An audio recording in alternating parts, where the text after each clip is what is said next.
Just a,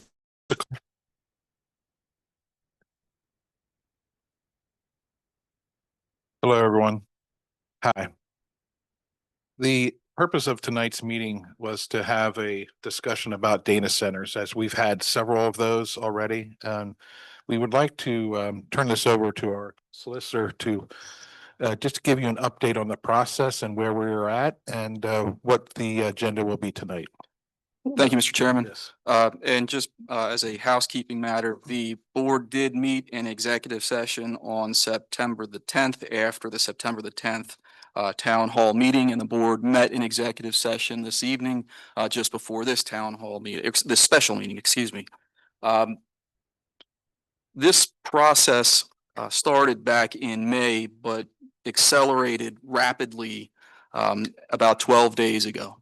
On September 10th, we were informed at a public meeting of a potential imminent threat in the form of legislation that was referred to as House Bill 502 that had not yet become public. That information is something that this board took very seriously, and in an effort to protect its residents, decided to act as quickly as possible. There are 67 counties across Pennsylvania with 2,500 local municipalities. The one way to get a local government to move faster than any way is to threaten to take away the local control over zoning. And that's what we were told was happening. After further investigation, the board asked us actually to advertise the ordinance that we had begun to prepare. We advertised that ordinance on the 12th and the 15th. And at that point in time, the ordinance became frozen in time, if you will, knowing that there were still some procedural irregularities, but would give us the best opportunity to try and protect the township's residents. By the 16th, there was a planning commission meeting on September the 16th. That meeting was well attended by many members of the public. Many members of the public voiced concern not only over the content of the ordinance, but over the process as well. On the 18th, there was a second town hall meeting, and again, many residents voiced concern over that particular process. And we also received a lot more information about House Bill 502. We had thought that there were going to be additional changes or revisions to House Bill 502. Those were not forthcoming. And as a result, the urgency with which this board was willing to act no longer appears to exist. For that reason, I have talked to each one of these individuals up here separately, and all of them have indicated a willingness to not move forward this evening with a hearing, but rather to take into consideration many of the comments that were made and suggestions that were made over the last 12 days and revise the ordinance to address as many of those comments as possible. Those comments would include revisiting height, revisiting disturbance of woodland, revisiting sensitive receptor distances, and revisiting setbacks in general. So I just want you all to understand that these three individuals sitting up here, your elected officials, do in fact hear what you say, particularly the residents, and take that very seriously. They're thinking both with their heads and their hearts and trying to do what's best for the township and its residents. So with that being said, Mr. Chairman, I believe there will be a motion to not move forward with a hearing this evening. Yes. Do you want to do? Yeah, I thought we were gonna wait till 7 for this, but all right. I move that we not proceed tonight with the special meeting. Mr. Brancato, I think the motion would be best presented as a motion to not move forward with the hearing this evening. That's what I said, but you know, I like your words better. Okay. I will second that with the changes that were just mentioned here. I accept the changes. Okay. Okay, so is there any discussion here? None. All right. Comment on the motion? We can open this up for comment here. Is there any comments on the motion? Yes, please.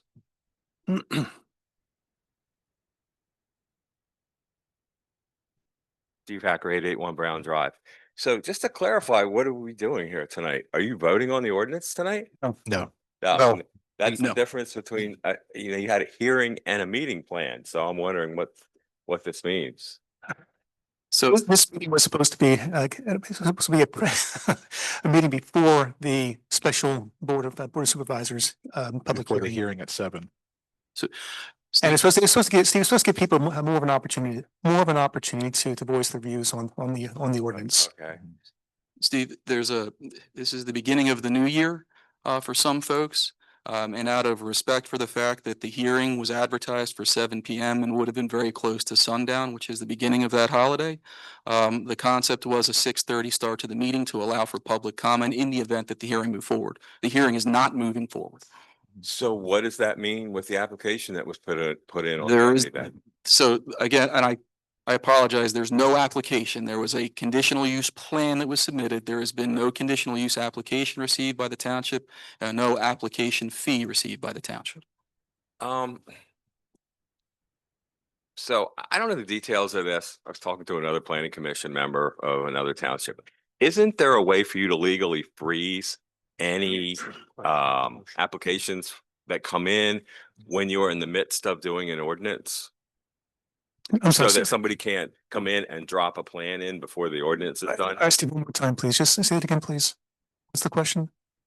So is there a way to freeze any No, it's okay. It's all right. Let it go. Let it go. Come on, Steve. applications that come in for development when you're in the midst of an ordinance change, so someone can't come in and drop one in? No, I'm afraid not. You can't put that on hold legally while you're in the midst of doing this? No. No, in fact, there's case law to suggest the exact opposite because municipalities would try to disadvantage property owners using that process. So there was a way to do it, Mr. Hacker, before the municipality's planning code was passed, but that's since gone away. So what recourse does the people in the room have if somebody drops in a plan in the next 3 days, a legitimate plan? A legitimate plan that complies with the current zoning ordinance would have to be processed and vetted through the current zoning ordinance. Okay, so now that we cleared that up, are we into the point of this meeting where we can make comments on what should be in this plan? Or, We're actually right now, we're okay, getting to the yeah, point where you're gonna do can't- it, but yeah, yep. yes, right. Wait, let me just But make we sure. can get, Go ahead. we can get into comments right after Yeah. this vote. I We can, understand. we'll open it up for public comment. Okay, good. If you want to come up here, please, if you could come up to the microphone. And then if you could please give us your name and address. And I live on Hallman Mill Road, 368. Right. I just wanted to know, I looked at the website tonight and I see that you have a schedule of planning commission meetings. Am I seeing that? But not for tonight. No, not tonight, Yeah, but tomorrow. Wednesday and Thursday. So am I to assume that this is going to be pretty much the topic of discussion at those planning commission I- meetings? Dina, I don't know if those hearings are going to go forward. I think that you should contact Rachel. Okay. I'm sorry, those meetings have been Canceled? We can't. Okay. canceled. Those meetings have been canceled. Thank you. So there won't be any planning commission meetings this week? There will not be special planning commission meetings this week. Okay, Correct. and the next planning commission meeting will be, It's in the October. latter part of October, but there may be one before that. okay, so just in terms of timing, Mhm. if you decided to make changes to the zoning ordinance that I believe you had input to, where and how would that happen? What would be the methodology of that and also getting it into newspapers, to be legal according to our state laws? Joe? Sure. That ordinance was provided to both the Mercury as well as the Law Library. Okay.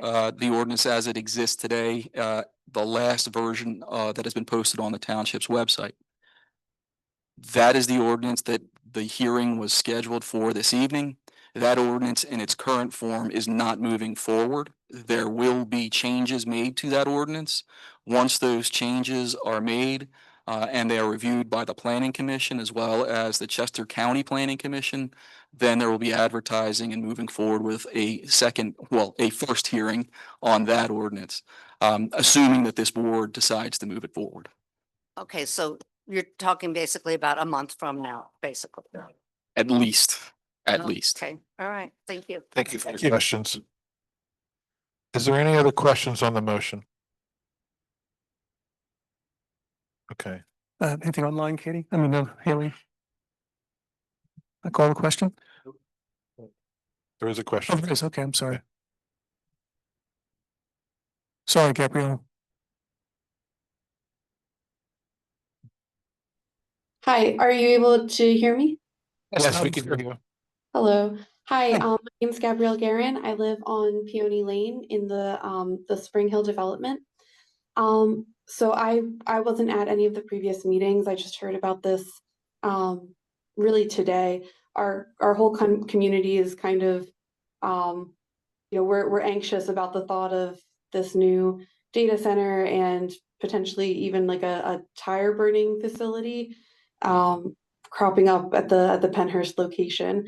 So I'm a little bit confused at this point about whether we are or are not doing something to prevent that from happening, and if it looks like that will be moving forward in the future. I know that personally, I mean, I'm 28. Me and my husband, we moved to Spring City about 3 years ago, and having a center like that that's going to create, in my mind, a lot of unnecessary pollution, waste, heat, likely some kind of odor if you're having some kind of tire facility there.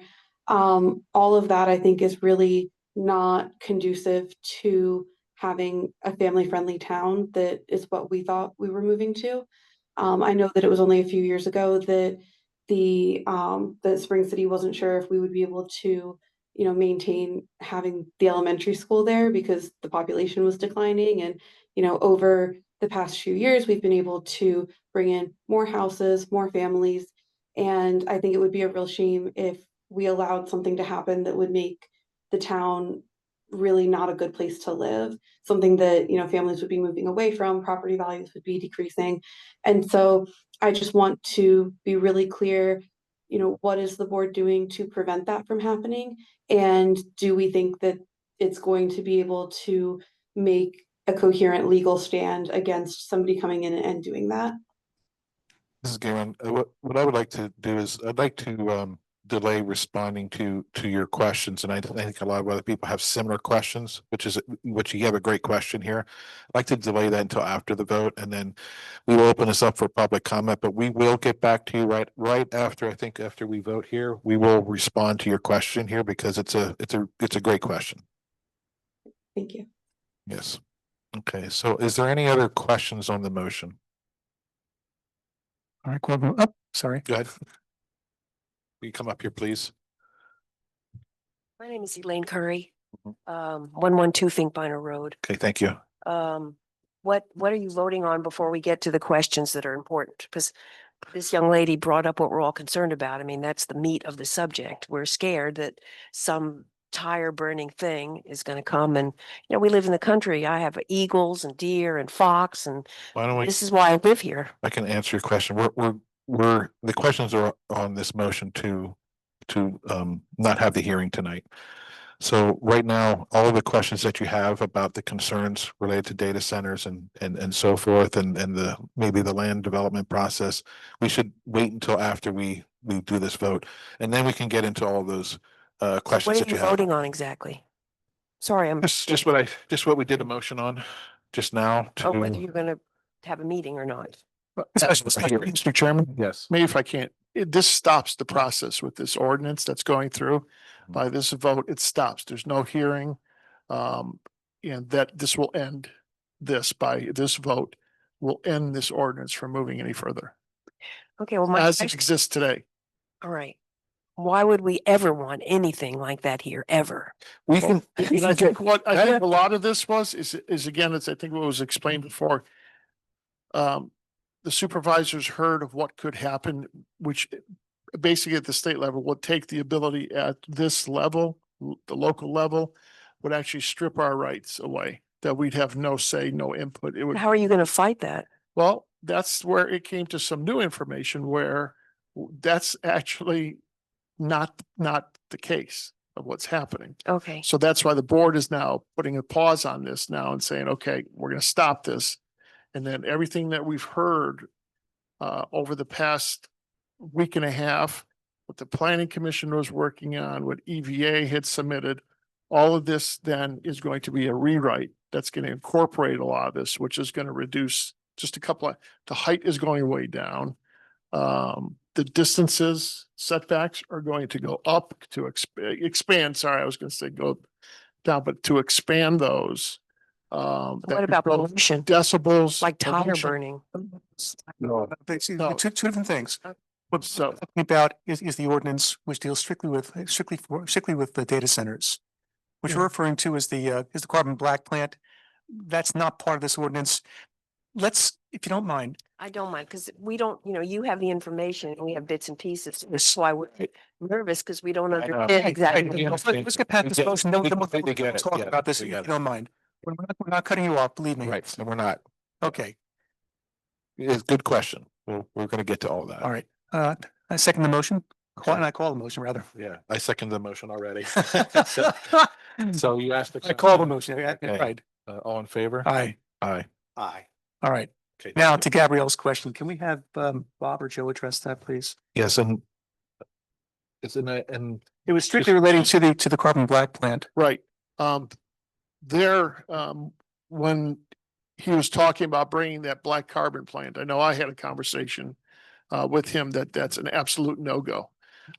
We had met probably a year ago. Chester County Economic Development brought them in with the developer of the site about this plant. It was unanimous amongst those who attended the meeting that this is a no-go. It's not going to happen here. I reiterated that a week ago. It's not going to happen.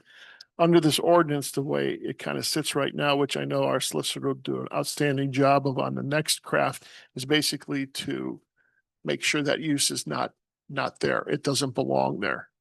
And again, a lot of what was said and what was proposed before is going to change dramatically here about setbacks. Again, decibel sounds, dropping down to 60 at nighttime at 45, height of buildings dropping down significantly, 40 feet. A lot of these things are going to be changing. Right, but And a lot of that is due to. But Bob, what you said. the Sorry. questions dealt solely with respect to the carbon black plant. Yeah. And understand, folks, please, we clearly are opposed to that.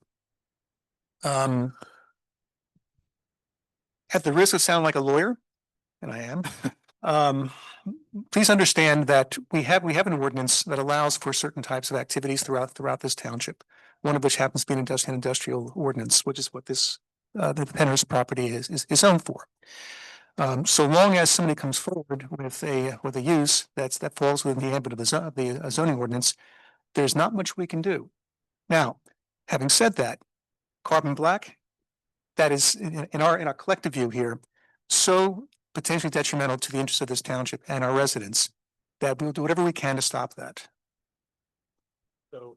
Mr. Chairman, one last Let item. me, Okay. I'm looking over at Joe as we're talking here. So, Joe, what I'd like you to do right now is I'd like you to explain to the public here as to we have allowed uses.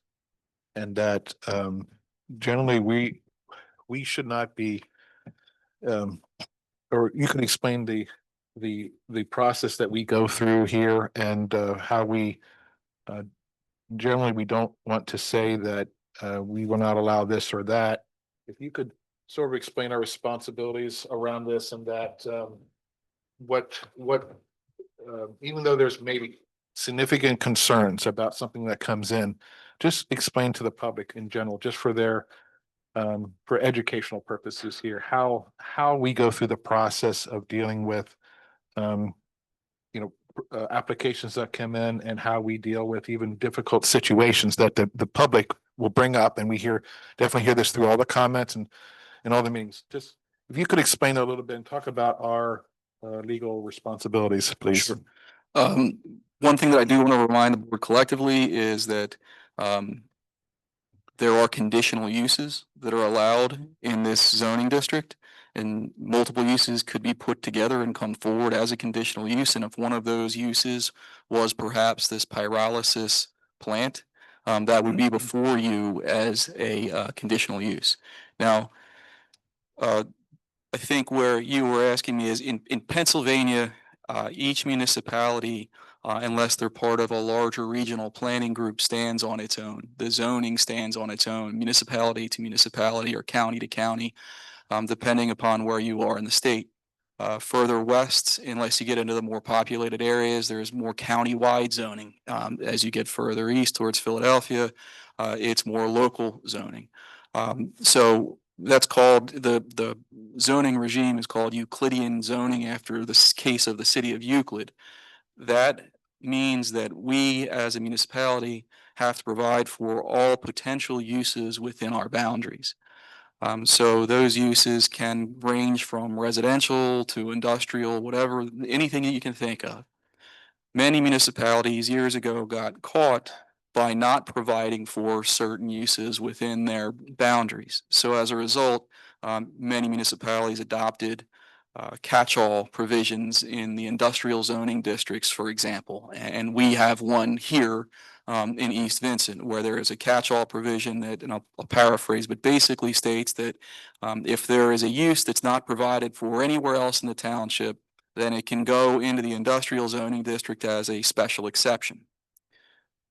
Unfortunately, or perhaps not unfortunately, but the reality of the way that the current zoning regime is written in East Vincent under the industrial mixed use, which is where the Pennhurst property is located. The zoning on that property was changed, I believe, in 2012 or right around that time from high density residential to an industrial mixed use. When that change occurred, there is a provision that allows for multiple uses at the same time, including any uses allowed in the industrial district. So it kind of brings in the catch-all provision into the Pennhurst properties zoning.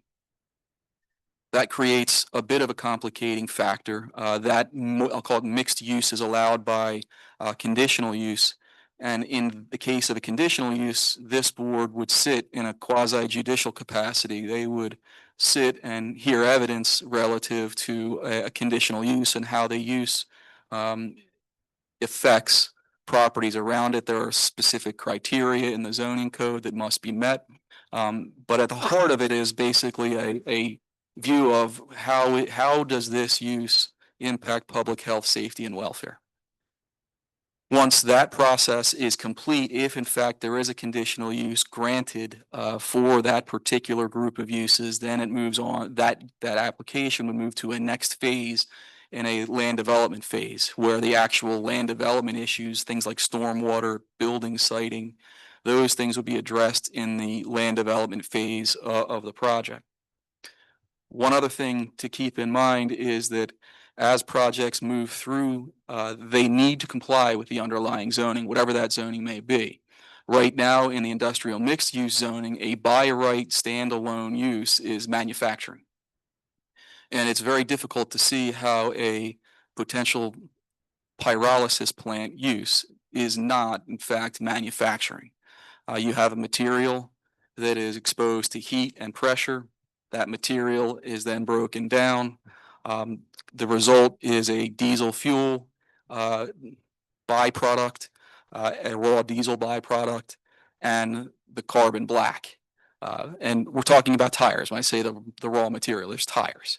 So that is what we're talking about. It's hard to see how that doesn't meet a manufacturing use. Now, if you've listened to any of the meetings or seen any of the recordings of any of the meetings that we've had over the last 12 days or more, that use is something where people have questioned whether or not the Environmental Bill of Rights of the state constitution could in fact impact that potential use. And perhaps it could, But as far as whether the base use is permitted, it's kind of hard to see how it wouldn't be under a manufacturing analysis. That's a long way around the barn.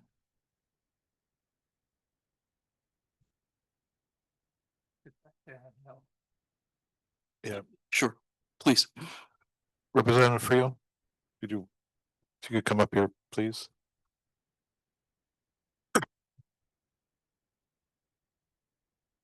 So Paul Friel, Valley Hunt Drive in East Winston.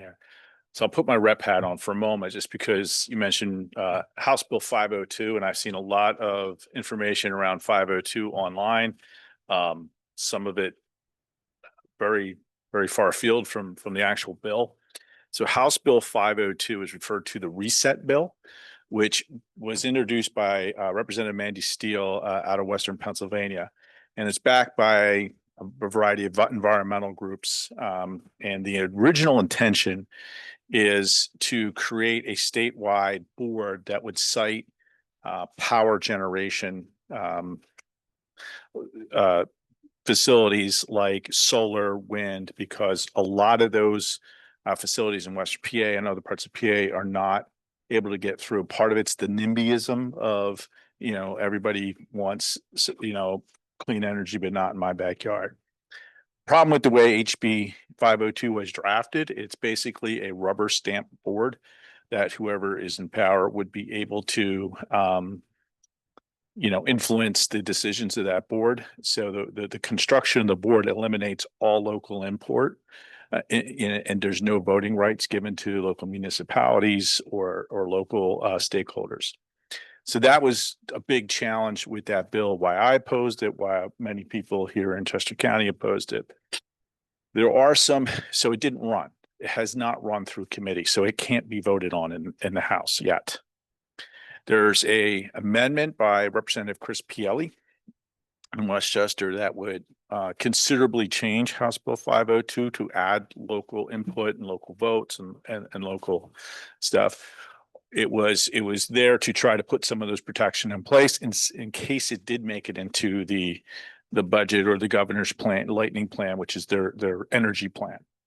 That did not get voted on. It did not move forward in committee. So there is no vote scheduled on House Bill 502, just to give you a sense of the time frame.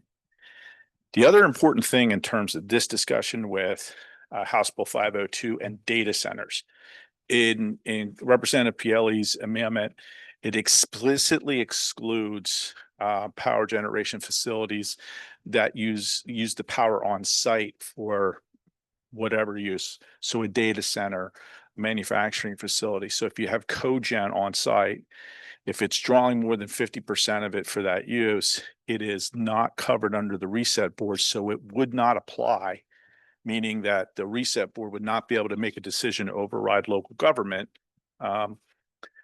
with regard to that for that facility. So as I read both the proposal and the amendment, and if it did pass for some reason, it still would not apply to a data center. It would apply exclusively to power generation that's meant to sell into the grid, to just sell into the retail world. So I just want to say that, since it's been such a kind of a hot topic and driver of some of this, so you understand where it is. Now, at any point, someone could bring that forward and we could be voting on that, at some point in the future. So I want to say it's dead. It's not. It's still sitting out there. And at some point it could run. If it ran, it's going to run with some type of amendment. So I still think you're not likely to directly apply to a data center. So I think you guys are on your own there. So I just want to let that go. So that's take my rep hat now off for just a second.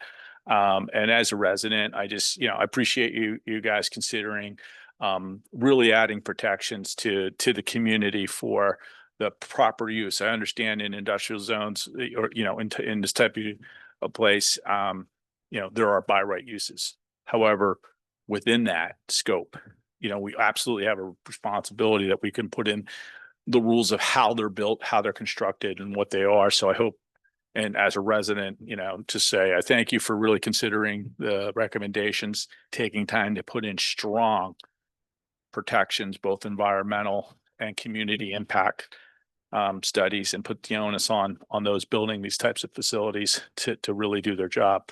the pyrite plant. I was in that meeting. I think as never going to be a quasi judiciary on this, I think I'm free to say yes, you are totally opposed to this. It was a startup company, unproven technology.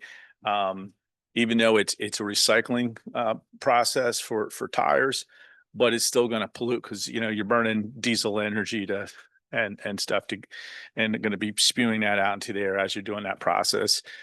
Tires storage on site, huge fire hazards, huge environmental hazards. The fact that it's a startup, you'd really have to be concerned with if it doesn't work, a giant pile of tires somewhere in our air, which are very risky. It brings all kinds of environmental hazards with it. So strong environmental framework and protections in this, whatever you guys come up with, and I have faith that you will. I appreciate it. So thank you very much for your time. Thank you very much. Thank you. Joe, I would like to ask you to just opine on quickly on something else. And this gets back to the role of the supervisors, because I think sometimes that gets possibly lost here, is about how we are quasi judicial, as Representative Friel just mentioned, about how we have to be unbiased as these things come before us, because we do need to give every applicant their time to be able to represent their situation in their case. Could you talk about this little bit from the legal perspective about our responsibilities and how we can't come out against really any application that comes for us, but then we do go through a process? Sure. There's two bodies that can sit in a quasi judicial capacity when it comes to uses. If there's a conditional use, it's this Board of Supervisors. If there's a special exception, then that's the Zoning Hearing Board. The Zoning Hearing Board also sits in a quasi judicial capacity when it comes to variances in general, whether those are dimensional or use variances. This Board of Supervisors also has to remain fairly neutral, or take a fairly neutral position when it comes to any land development that is a by right land development. So all of those uses that are permitted by right in the industrial mixed use zoning district today are uses that this board really shouldn't have an opinion on one way or another until there is an application in a land development application that is pending before the board. Thank you. So what I would like to do here now is I would like to open this up for more public comment. I think we've had some great public comment so far here. If there's any further questions or about the process, we would like to answer those questions. And I will also like to reiterate a little bit what Representative Friel said is, us going through this process with the ordinance is to provide protections. And that's why we're concerned about all the issues that we've stated before when we were running for office. As you've heard us mention here during these meetings, BOS meetings, we are concerned about the environment. We're concerned about the noise. We're concerned about anything that could potentially harm the residents. So that I just want to reiterate, we've probably said it 6 different ways from Sunday, how we look at things, but I just want to reiterate that we are very concerned, and that's why we have these meetings, and we want to hear from you. So if you have concerns, please bring them up right now. We can try to discuss them. Is there anything that anyone would like to bring up now? Mr. Chairman, if I may, just Yes. real quickly. Yes. Anything that will happen, the Planning Commission will begin the process to start making the changes, the required changes, the recommended changes. So that will be in public, in which you are all welcome to come, hear them go through the process, chime in, add things, question things. It's all an open process that will be taking place. So it's not going to be like, it's just going to show up. There's work that's going to be worked on, and it'll be at the Planning Commission where the public can come and speak and comment on what's being worked on. Well, Yes. they will receive a revised ordinance. And Correct. they'll work on that one. Correct, Yeah. sorry. Yeah. But they're open to change though. Oh, sure. That is Sure, of course. And we will be working with our boards and commissions and with the public to make this ordinance better. Do I have any questions? Concerns? Yes, please.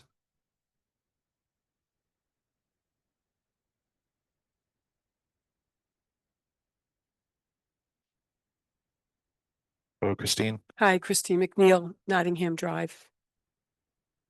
Wow, thank you. Thank you so much. And I think it's really important that we keep our eye on the finish line. I think Paul was pretty clear. We don't know when it could come out or it could be snuck into the budget. So I'm really hoping that you will keep a very tight schedule towards completion and advertisement of the next document. And as a member of East Vincent Advocacy, I just want to thank everybody in this room for caring and responding and hearing what everyone has been saying for months now. It's really appreciated deeply by all the residents. And I want to thank the East Vincent Advocacy team for all the hard work they did and the research they did to produce a very definitive and detailed, metric-driven report of recommendations to the board the Monday before the board met. So thank you, gentlemen, for making this decision tonight. Thank you. I think I see one hand raised online. Yeah, hi. My name's Owen Month. I'm at 539 Buttonwood in the Spring Hill Village. I guess my question is like I'm kind of new to this. There's been some chatter in our neighborhood WhatsApp group, and so I'm just coming up to speed with all of this. You know, there's been reference to this tire burning plant. I guess that's a component that might supply energy for the data center. I'm just trying to understand the association between the tire burning component and the data center. Are they associated in some way, or are they two separate entities? Are they part of the same ordinance? I'm just trying to understand first that. Well, take care of that, please. Either one. Either one. I'll let them decide. Go ahead, guys. So they are separate uses. To be very clear and direct, the pyrolysis plant, this use is referred to a tire burning plant, a pyrolysis plant, and a carbon black generation facility. All three of those things mean the same thing. That has in no way, shape, or form going to generate energy for a data center. The only nexus between a data center use and a pyrolysis plant use is the fact that manufacturing is a permitted use under the industrial mixed use zoning, and multiple permitted uses are allowed by way of conditional use in the industrial mixed use zoning. So I think that probably answers your question. Yes, it does. Okay, thank you. Thanks, Owen. Thanks for your question. Are there any other questions, comments?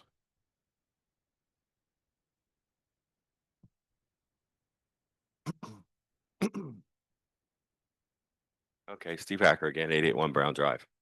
I'm happy you're going to address things like height, sound, setbacks. I'm very happy you're going to do that. I am concerned that this gives developers time too. So, I mean, obviously this needs to be done quickly. So I have a question about water, and maybe the engineer can answer this. I don't know. There will be water tests done, correct?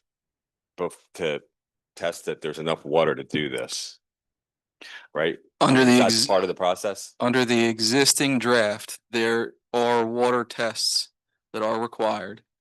There would be an analysis within 2,500 feet of the property. Right. And I will tell you, one of the things that we've heard both from the Planning Commission and I believe from you, Mr. Hacker, and others, is the preference for a closed loop system, which will also be something that we hope to address in the next version of the ordinance.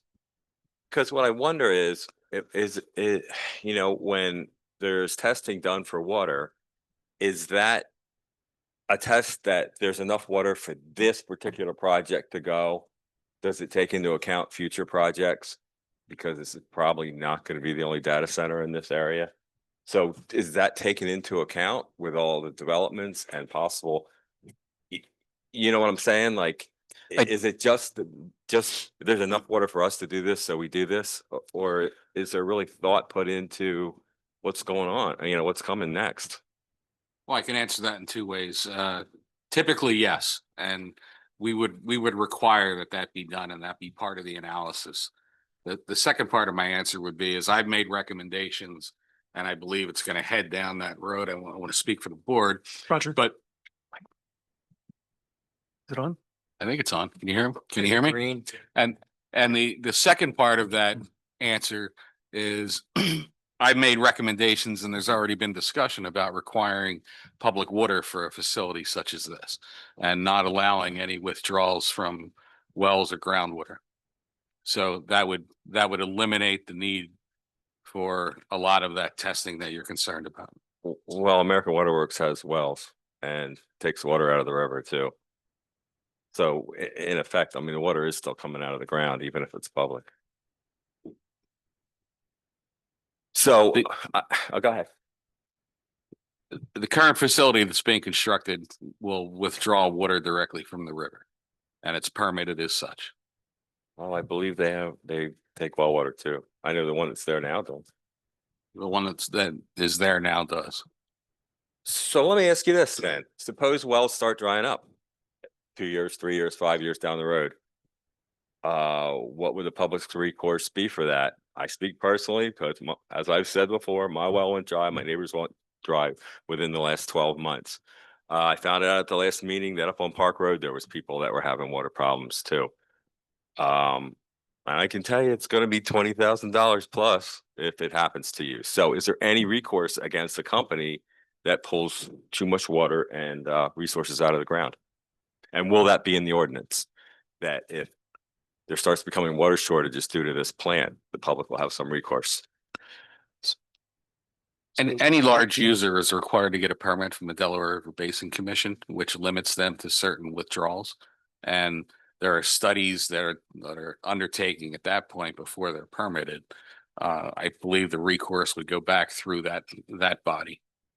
So you'd have to go through the government to be compensated and not the company? I don't know if you would be compensated, but I think the process would be, obviously that facility would be permitted by that body, which would be then required to administer and enforce that permit. So, you know, obviously a closed system would be essential here. I mean, water is a finite resource. Last year when ours went dry, we had to wait 39 days because there were so many wells going dry in Chester County. It took us 3 drillers to find one. That's what's happening. Included.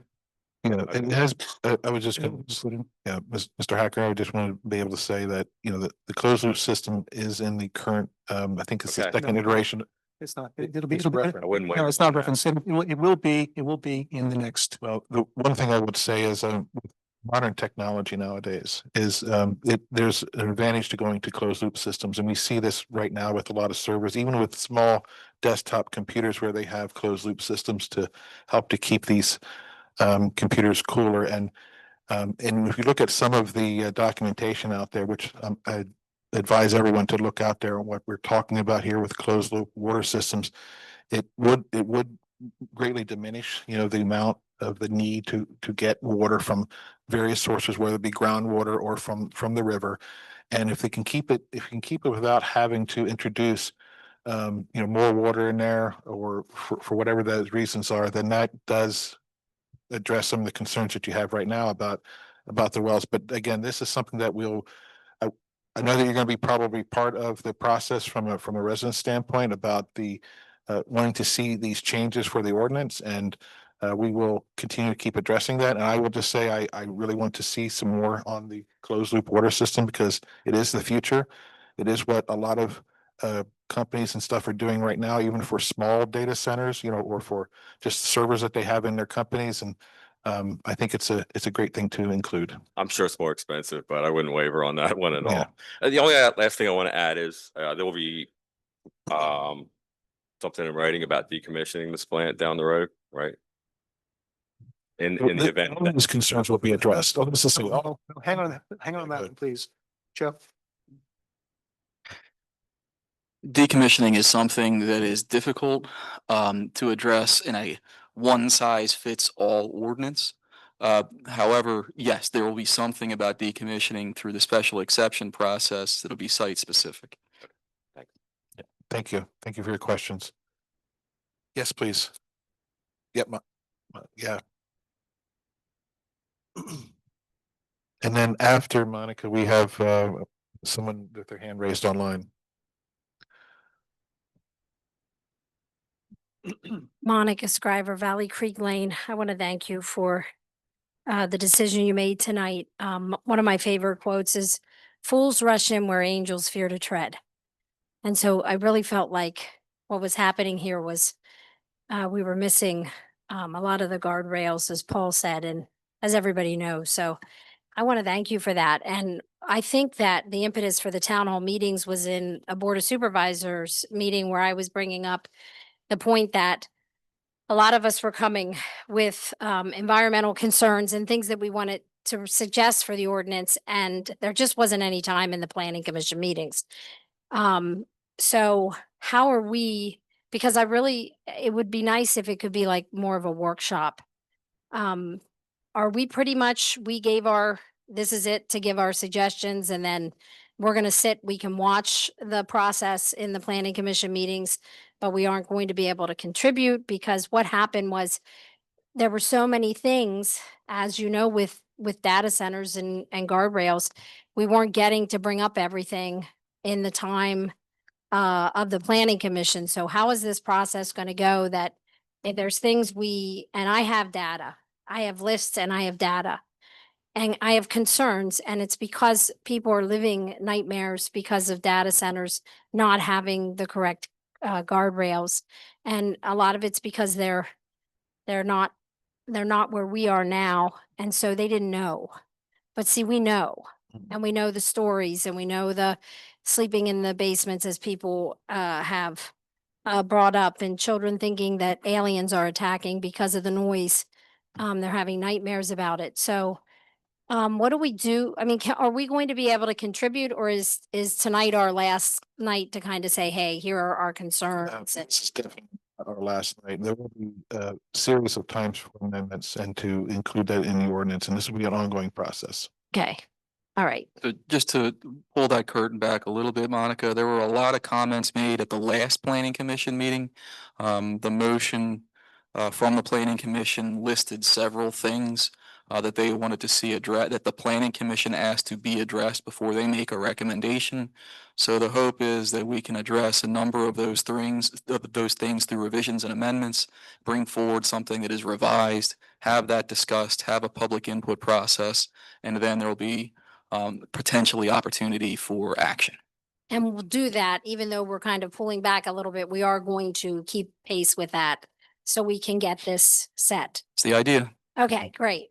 I just want to say I want to mention the trees again. You know, the trees are really important to the heritage of our township. After learning about Pennhurst, I really believe the trees I think they are guardians in that place, and I think they stand as witnesses to what went on at Pennhurst. I don't think any disturbance should be happening in that property, but that's not anything right now that I know of that we can do anything about. But I also know those trees are going to cost a lot of money to remove, and there's going to be a lot of money involved in creating berms and putting in mature trees to block the sound, because the sound is going to be there, whether you throw a number out in your ordinance or not. None of us has mentioned the impact on wildlife at the levels we are putting and at the levels that everybody has put into their ordinances. And so I just want to say that I really hope there's some thought in preserving, I think it's Pennsylvania's heritage. And we have so much, I never knew we had so much in our township of the heritage of Pennsylvania. And the fact that Pennhurst Asylum is a national, I mean, it's a landmark. Anyway, I think the trees are important. I think it's important to consider having some sort of a liaison that is paid for by the company that works with the township, because I really think you're going to get calls from residents, and you don't want to be doing that, and you shouldn't be doing that. And so we don't bring up liaison, but people have put it in their ordinances. I'm not being crazy. I'm being thoughtful. The same with noise monitors. requiring them to be installed so you can monitor the noise and show the residents where the noise levels are. Same with air pollution and everything else. And I will say, to your credit, Joe, where a lot of the ordinances did not even discuss air pollution, you put it in ours. So I really appreciate that. And I'll save my other comments for when we have that opportunity. Thank you. Thank you. And Monica, concerned about the trees? You know, this will be something that'll be addressed. Will some have to be cut down? I don't know right now. We can't determine that. But all these concerns that you have, especially as the buffer areas with the trees, with other could be bushes and stuff, that can all help to reduce the light and noise pollution. Yeah. Which we talked about, and it actually does help to clean the soil, and as we know, all of that. So this will all be part of the process. It will be discussed, but we can't guarantee anything as far as anything specific, because I know everyone wants to talk about this specific site, but we can't do that right now. We can't get into any specifics or to forecast. This is what we think about. Well, I would say for any area with trees that are this mature. And somebody said it very eloquently when a couple weeks ago and talked about the systems of the trees and how they're so interconnected. And what I'm a whole new a branch of the whole noise concerns is the effect on biodiversity and the plants and the animals. They can't mate if it's a certain noise level. It interrupts their mating, their communicating, and they die or they leave. And so you think about, and I'm sorry, I just need to say this. I learned about these tiny little environments in headwaters. I mean, it's like Horton Hears a Who. The bugs and the incredible living things in those headwaters to keep our water clean. And so we have to keep that in mind too, as we're doing this. There's a lot more here than just. And that's why I think you're welcome. Thank you very much for your words. Mr. Chairman. Yes. If I may, just some other items I think that's been brought up through this process. Woodlands protection is going to be a key to be included in here. Incorporating lead certification in here too, that will become part of the ordinance. Dark sky ordinance, which will help to minimize the light pollution that's in there. And that'll be based off of Dark Sky International, and that will make a huge difference, which some of those data centers, as residents have provided to us, currently, it's daylight 24/7, 365. So this will greatly protect that as well. I know, Monica, to your one point there, it would be nice though that if it interrupted the mating cycles of mosquitoes and we got rid of West Nile. So yeah, I might be okay with that. Benefit, I think we take that, but everything else though, I think we'll make sure that we control that through these. Yeah, thank you. I see that there's two hands raised on. Let's try to go to those two, and then we'll come back to the audience that's here. So. Yep. Okay. Hello. Hi. Hey, thanks for having us. We live in Royersford, actually right across the river, about a mile away from Penhurst. The question my family has is the data center you keep mentioning. Is it a standard data center, or are we looking at an AI data center? Well, I'm going to pass. We don't know yet. Just add to that. Yeah, go ahead. We really don't know who this is. There are none, to my knowledge and Joe's knowledge. There is no LOI or letter of intent from someone specifically. So it's like the developer, the owner of the land, has put a plan out. I guess we've been copied from someplace. Is your microphone on? Yes, it is. Has been facelifted from somewhere else to probably, but there's no one that we are aware of is coming here. So I think we're trying to put as many guardrails in as possible now, so that we're not going right at someone specifically. And then two is we don't want to negotiate against ourselves either. Is let's put something in here that's going to protect the community, the residents, and the surrounding areas as well. That it's important first and foremost. The residents, the community, the environment are protected first. And yep, heck, folks. Yep. The biggest concern is like they're two different things. AI data center will have a dramatic impact to the environment. The noise level that we mentioned, that's like a lawnmower going 24/7. It creates so much heat that it has a heat island effect. That's one of our concerns. That will raise the degrees by 3 degrees, I believe, around that area. And the biggest concern is the competition for clean drinking water, because that's what AI data centers need. And it evaporates and it will never come back to the community. And that's our biggest concern. Like once the water is used, it's fine. We understand your concerns, and I think We listen. I think we might have lost him. But we understand your concerns, and we've heard the same concerns. Nothing against saying it again, but we've heard it, and these will be addressed, and that's why we encourage the public to continue to come out here as we go through this process, not only with the ordinance, but when a final application is submitted. Could we move on to the next person who has their hand raised, please? Okay. Yeah, hi, it's Owen again at 539 Buttonwood. Just one quick question. How often do projects of this, construction projects of this nature and magnitude get canceled essentially because of what's called cost prohibitive revisions due to environmental concerns, something of that nature? Because it sounds like no one can like roadblock this just based on like way it's zoned for industrial projects. But if there's enough constraints, if there's enough regulation on how it can be constructed, is it conceivable? Is it happen commonly that projects of this nature and magnitude are canceled? Well, I'm going to pass this over. I understand you need to be unbiased. Sorry to interrupt. I understand you need to be unbiased, everything like that. I just objectively trying to understand like how frequent projects of this nature get canceled, not simply because there's some sort of legal prohibition to the project as a whole, but just because it becomes cost prohibitive for the builder developer. Right. Yeah, no, and before I pass this over to you guys, I just want to say we have to be reasonable with some of the requirements, because I'm reading into a little bit about what you're asking here for. So as I say that, I'm going to pass this over to you. I know you love this one, but there is an aspect of this. Wait a second, before you do this, Owen. Okay, go ahead. So that we don't misapprehend your question. I'm hearing your question as relating to what happens after the permits, after everything's been permitted, the contractor's on his way, and for whatever reason, the owner realizes, my goodness, this is costing too much. I'm just gonna stop the project. Are you talking about that, or are you talking about something that we build into our ordinance? Which of the two is it? I guess the latter of the two.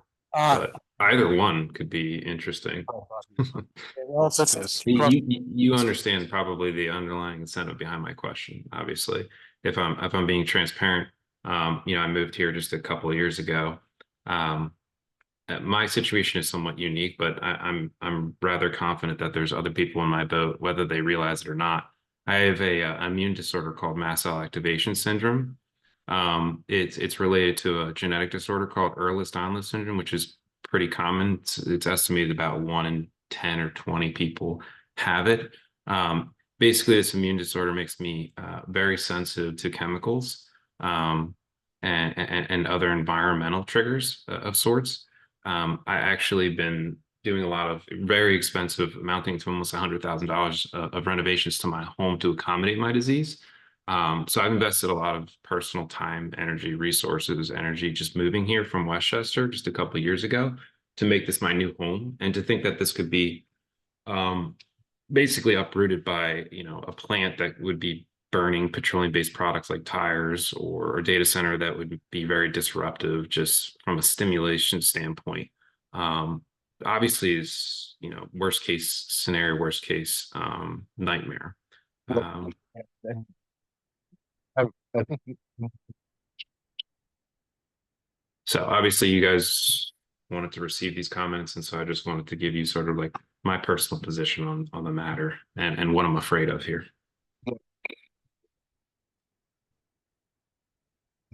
it's like to say, well, we know we have different concerns here. We did mention before that the by right for the dialysis plant and these things are not together. I think we even said that one is not going to provide energy for the other one, and so forth. But what I will just say is that from an environmental perspective, we have there's a lot of residents, and I'll say the members of the boards and commissions who are concerned, we are concerned as well.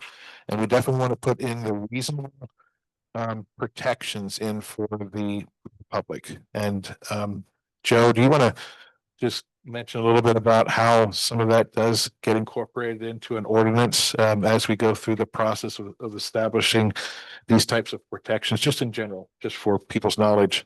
Sure. The first part of your question was, how often do these things fail as a result of environmental restraints or projects of this magnitude? I can't answer that question. There's no real way to answer that question. Whether it was an environmental, whether they fail for environmental constraints or some other reason. I mean, look at the last few years and the costs in materials and things of that nature. So there's no way, at least that I can think of, to quantify those things. In terms of what the chairman was indicating as far as trying to get things into the ordinance that make sense and are reasonable protections, we just have to keep in mind that that is truly the nuance of trying to come up with an appropriately measured zoning ordinance, so as not to so wholly exclude a use that it's so not to wholly restrict a use that it's actually excluded. We can't exclude any particular use. However, that being said, there are, as long as you have pretty easily identifiable and reasonable standards, those things can be incorporated into your zoning. By way of example, here we're trying to incorporate LEED type standards, as well as have ANSI standards guide some of the testing, in particular the noise testing. So those are the types of things that we can try to do. Yes, right. Thank you very much.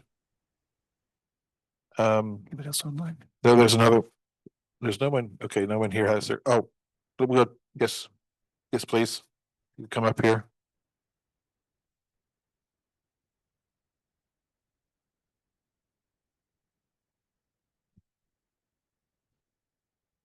Hi, I'm Chelsea from 32 North Main Street. I had questions about the cost that it's going to be for the locals because can you hear me? Is that better? That's better. Thank you, It's not Chelsea. better? Okay. I'm wondering about the cost that it's going to be to the locals for this data center, because the data center on our grid, we cannot withstand it right now. So that means we are going to need new infrastructure to even get it on grid. And we already, all the locals, I can guarantee I've seen on all the public pages talking about the rate increases from the beginning of the year to the middle of the summer. Some people are paying their electric bills more than their mortgage or their rent. That's how high it's been. So how are you going to mitigate those costs for your local residents to even afford their own electric when they're going to be getting rate passed down from a big data center that's going to cost a lot of money? Okay, Bob, do you want to? Sure. We had a meeting with Pico about a year ago, and they had told us that there were requirements put on to them from the grid operator, that they are going to have to produce more power to be able to be put onto the grid. And they said our rates are going to go up year after year after year. They've already said they're going up regardless of this. But as part of this, and I'm going to let our solicitor talk about the requirements that would be placed upon, per se, a data center of what they're going to have to provide as part of this application process. I get all the easy questions, don't I? So as part of this process, or as part of what is proposed in the ordinance that we will now be amending, is an economic impact analysis. So that will take into consideration things like you're talking about. The other thing that we had discussed at our last town hall meeting is the fact that if there's an energy generation piece to the data center and energy technology campus, There are kind of two different avenues that they could potentially take. One would require a little bit different PUC regulation, and that would be if there was going to be energy that was generated at this particular location and then put back into the grid versus energy that was just being taken out and used for their particular purpose. So all of that has to be looked at, will be looked at through the special exception process if this moves forward as a special exception in the ordinance, and then we'll have to consider those impacts through that process. I do know, I have read that data centers make like private agreements. Are the agreements for their rates going to be transparent to the locals so that they Yes. know that they're not going to get passed on the rate instead of this data center paying their fair share? That's our intent. That's our intent, that there will not be a private agreement. Now, we can't control the powers that be outside of our local sphere of influence. But that being said, in our current version of the ordinance, there is a transparency piece with respect to generation of energy and what have you. We also have something that is a little bit newer to Pennsylvania, I'll say, with the community benefits agreement. And that agreement would have to be, again, negotiated in a very public sense. Then what about the other aspect of updating facilities to be able to maintain this? What about the road closures and all that kind of stuff? We already know, we've already seen on 724, the road closures causing major backups, delays, headaches. Is that going to be something that's also going to be considered for down the line for that infrastructure? Yes, in short, yes. That would not necessarily be part of a special exception process. That may be more of a land development related process, but there are a couple of places along the way, if there were to be a project that's put forward, where those types of things would be addressed. Well, the problem is if there would have to be something such as a transmission line, where are you going to put it? It's going to be on locals' property. How are you going to make that compromise with locals? That piece is outside of our control. Transmission line would be outside of our control. Thank you. Thank you very much for your question. I see we don't have, okay, yes, please. I'll get to you. You'll be second, yes, and get here too. Good evening. Thank you so much for your thoughtfulness this evening and your vote. It's most appreciated for many of us who have been here and listened to the many meetings. But I'm going to come back to you in a different form tonight. I'm sure Mr. Strine has people somewhere listening. Okay. I'm sure he's aware of what goes on in these meetings. Mr. Strine, I'm going to address you because there's an article written back in 2019 about your love of your daughter's outdoor curriculum of riding horses and how you have used your other businesses to help fund that in Florida. You know, I guess I'm thinking, wow, that's really great. I'm impressed that you care that much about her competing. I don't know how old she is now, this day and age, and if she's still competing, but all the care that you put in and the money you put in to create this place in Ocala, Florida, specifically for competing with horses.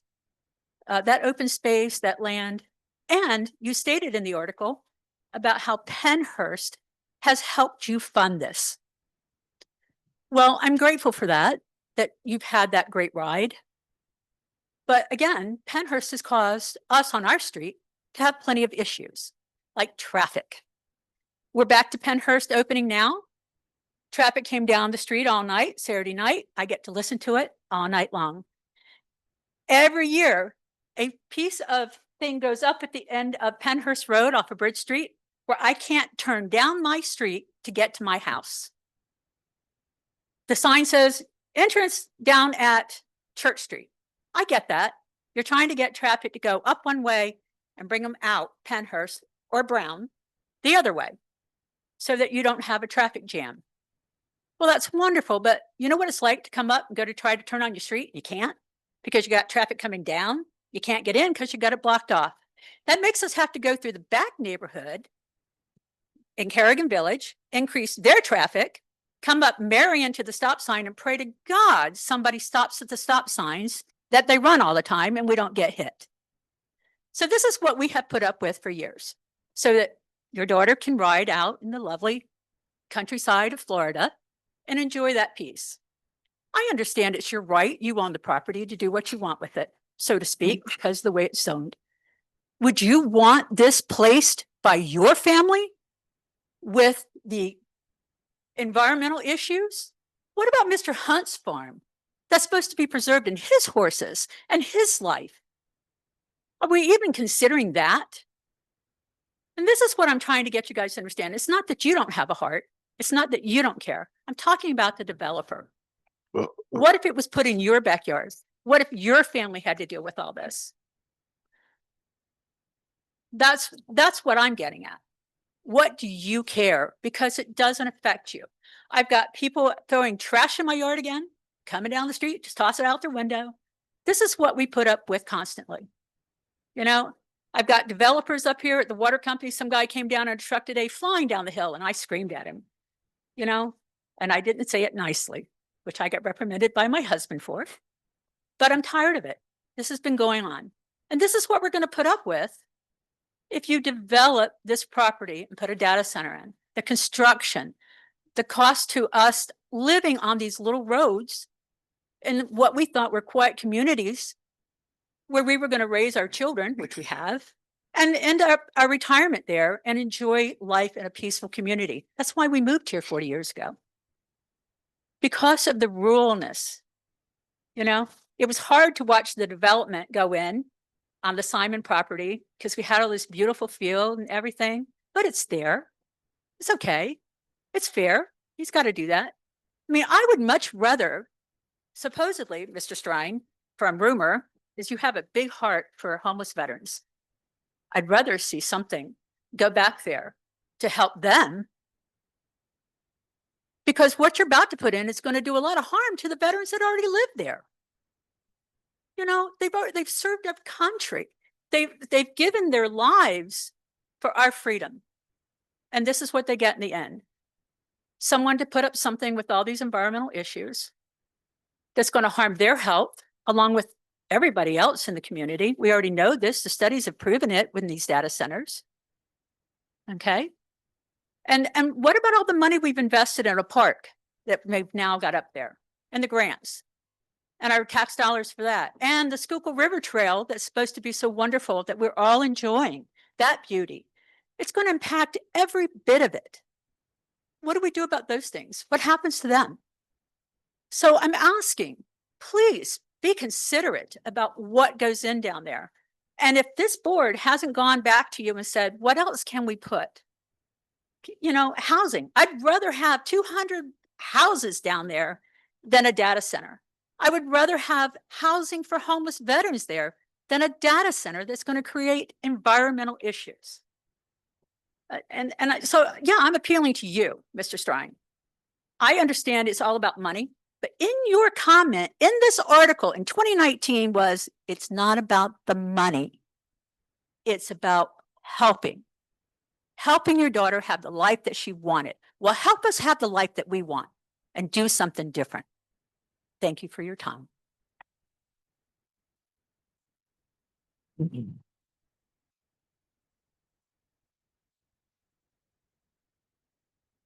You were next. Yes. I'm sorry. Yes, right there. Yes.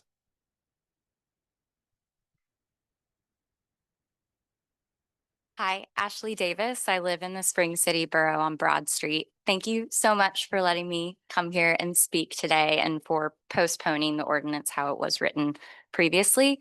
I actually had some questions, and this is totally new to me, but a couple of things that I saw in there, and one of the things that was recently brought up, the community benefits agreement. So this is something I'm not familiar with, and then tied to that would be something else I read, fee in lieu of TDRs. So one thing I want to understand better is how public the community benefits agreements would be, because the way I understood it is that those are typically negotiated privately between developers and supervisors with no guarantee where the money would go. So what I heard said earlier is that that would be very transparent, and I would just like to understand that a little bit better so that we can feel like we're actually being represented and that we have an understanding of what the terms are. If anything is being binding, earmarks, or at a minimum, if resident advisory committees could have greater insight into that. Okay, Joe, the CBA that's. Yeah, I'll I'll talk to that one. Okay, All of those negotiations will be done in public. yes. In this type of forum here, so everybody will understand, the developer will be there, township will be here, everything will be negotiated in public. There will not be anything behind closed doors. Is that in writing somewhere that I can find? Like, how do I know that? This is, we're a different type of township, I'm gonna say right now, is because we're not gonna hide behind the closed doors and do that. We're gonna put it out here so every single person knows where we're coming from and what they're trying to get out of this here, so that we're not.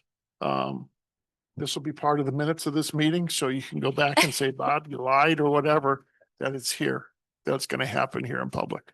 Thank you so much. Yeah, thank you for your question.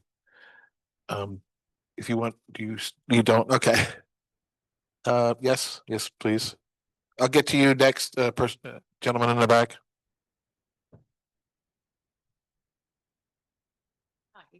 Pam Hacker, Brown Drive. One thing with the size of this and scope of this project, can we please put in responsible contractor language? Because Limerick Nuclear Power Plant is a testament to union labor and skilled labor. Haverford, Magnolia Reserve, testament to non-skilled labor and all the issues you have there. And what I'd ask you is to make sure if he develops this property on his own, that the workforce comes locally, not from out of state, not from wherever he has other contractors that come here, get paid, and the money leaves. At least if you have responsible contractor language in there, and maybe if you could even designate that it be built union, the money stays here in these communities. And that is vital, because we've seen the issues we've had with with two projects. You have a third one coming up, large one. I hope we don't have, third one's the charm. So hopefully some type of language that this is built with skilled labor can be incorporated into your ordinance. Thank you. Thank you. We'll take it into consideration. Thank you. Gentleman in the back. Just a second, Mrs. Hackett, I can tell from working on in the private sector over 30 years for a major international company. The scope of the project you're talking about is larger than the $250 million contracts my company worked with on projects that were over $1 billion. There's an awful lot of money involved in those projects. Typically, those projects do bring in skilled labor. So please don't equate what happened at Washington Square and Magnolia with this. We're talking, you're not even talking about apples and oranges. We are worlds apart when talking about those types of projects. This township has in office a project of this building. And I just want to put, the possibilities of what can come with responsible language. Yep, thank you. Yes, please. Howdy. Hello? Mr. Cush, 801 Bridge Street, Spring City, right across from the CVS. So if you're familiar with where I live, it's right on the corner of Bridge and Penhurst. Right on the corner of Bridge and Penhurst. Right? Yeah. I feel the pain. Can't pull into my own driveway for 6 weeks. All right, and I'm a bridge engineer. I build stuff for a living. All right. So it's kind of like how I make my living, but at the same time, I see some of this stuff and affecting all the community. It's ridiculous. We've been dealing with it for what, 12, 15 years? So, but I can't stop it, right? You guys can't stop it. It is what it is. They're businesses, right? How are we gonna stop it? It's free business. It's the US. You buy the I can't buy the property. Maybe somebody can. But anyway, I read the ordinance. First time I've been here. I read the ordinance. All right. And I see something in there about traffic mitigation. So what is the radius in the ordinance that's required for traffic mitigation study?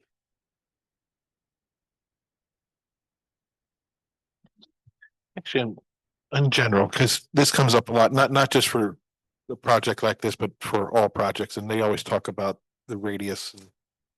And that turn, if it's green, then it's. Yeah, I don't have that open in front of me. I apologize. Well, if it hasn't been changed today, it's a half mile.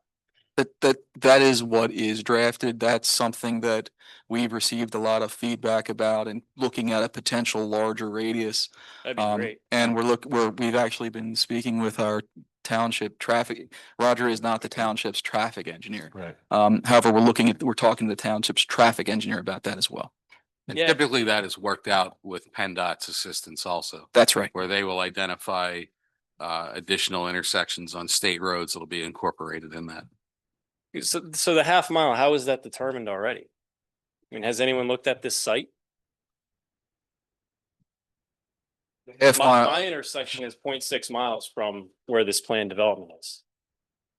Retner Road is 0.6 miles from where the development's supposed to go. Who's been to Pennhurst? What roads do you take to get to Pennhurst? There's 2 roads. Pennhurst Road and Old Schuylkill. Old Schuylkill. Church. If you could address the board, please. Yeah, Thanks. I'm sorry. So how do we have an ordinance that says a half mile proposed today as it stands? And this site, we're not even gonna look at the 2 major intersections getting back there. I mean, is there a way to write this ordinance so that it's more broad? Because this isn't just about this development, right? It's about any development in East Vincent for data centers that can happen, correct or incorrect? What we'll do is the concerns about traffic, we will bring this up and we will consider about expanding this. So the good thing about having these discussions is, you know, as you're bringing up, you're citing some examples here where we may need to expand this analysis. So we will definitely look into that. And that will be something that could be coming out in future revisions to the ordinance. That'd be great. And I'll continue to bring it up. Yes, please do. How Please can do. how can we write an ordinance that's very specific for all these, you know, broad places where data centers might go in beyond just Pennhurst and cover our bases so that that doesn't happen? That's A. That's only part A, sorry. Part B, what about during construction, traffic impact analysis? I mean, the folks on Pennhurst Road right now, we're dealing with trucks going down the road, putting their Jake brakes on at 4:30 in the morning. Okay, so hold on. So we've been hearing about, Bob, could you? The police, so they cannot start that work until 7 o'clock.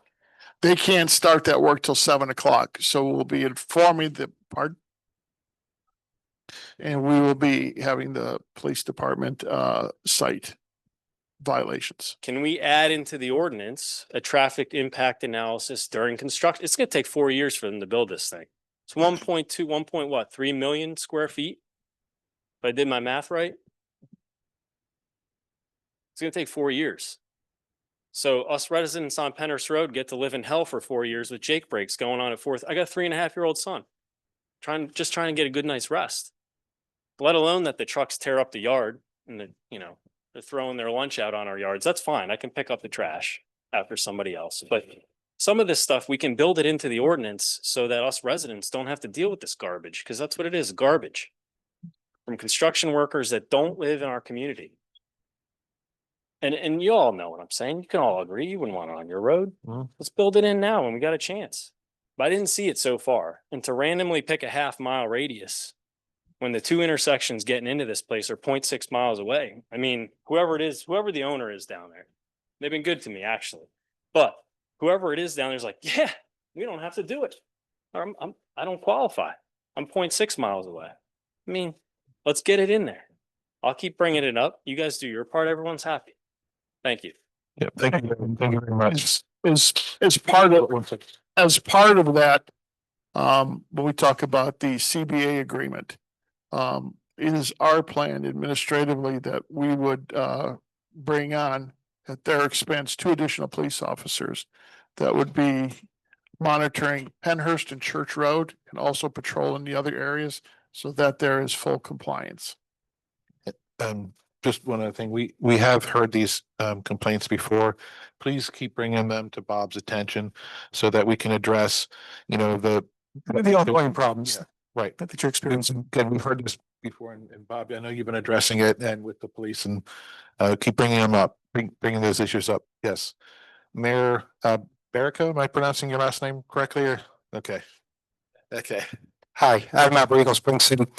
One of the things that I have a concern about, right, is our first responders, the community and the safety of our community. Have you brought EMS, fire, police to the table to discuss should there be a large scale evacuation? Have you discussed if there needs to be a higher ladder that needs to get to these things? Who's paying for these new ladder trucks? Should they need it? Is it a cost that's going to be passed on to the community? Well, as the developers, most people going to be paying the new apparatuses for these trucks, ambulances, and is there any type of emergency? Now, this is way looking in advance. We have to think about emergency plans, roads, getting the trucks in and out to that back area, large amounts of them. Yeah. Because if there was much fire, you got Limerick, you're going to have a large hose diameter team coming in all throughout Chester and Monco. And, you know, we have to think about the safety of us, but we have to think about the safety of everyone. Let me be very clear about that. But we have to think about the safety of Spring City Borough, East Vincent Borough, and our veterans. If we have to get them out, do we have enough ambulances in this area to get them out quick enough? That's things that we have to think about. And if we do, who's paying for all of this? The new ambulances, the fire trucks to get more ladders, and the training that's going to be associated with this. I'm a first responder, I'm a firefighter. So when are you going to train me certain things that are going in there? And who's paying for that? Is that going to come out of the township, or is that going to come out from them? Because let me tell you something, Spring City Borough, it's going to be hard to go to the Spring City Borough. People say, we have to raise your taxes because of what's going on over here. And it's not going to do to anyone. So some stipulations that they have to pay for these large trucks. I know, I talk a lot, Bob. You can keep going for hours. I've met with the first responders. They are aware of this. Can you tell me which ones? We've had Liberty, we've had Kimberton, we've had Friendship Ambulance, County, and then we've also have with our chief. Fortunately, he is the head of the SWAT team.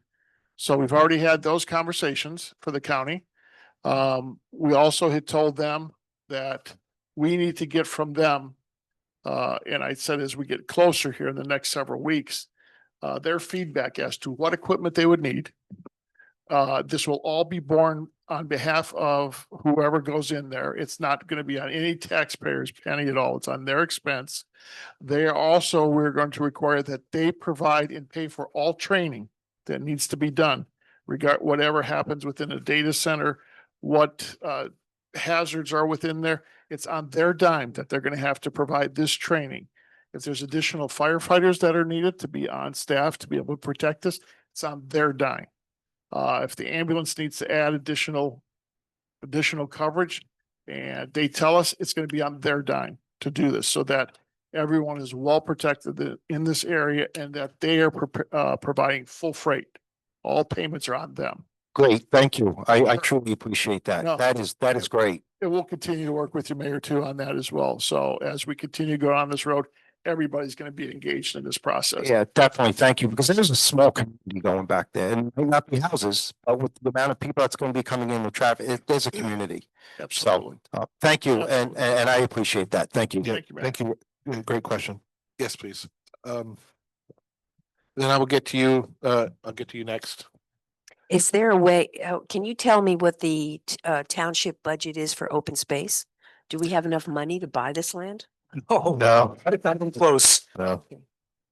Yeah, you want, We probably have somewhere around heading toward probably around 8 million for open space.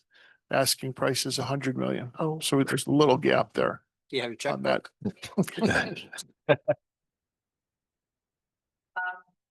Yes, about 8 million. Currently, right, heading towards 9. So we got a little way to go. next I don't see anything. Yes, please.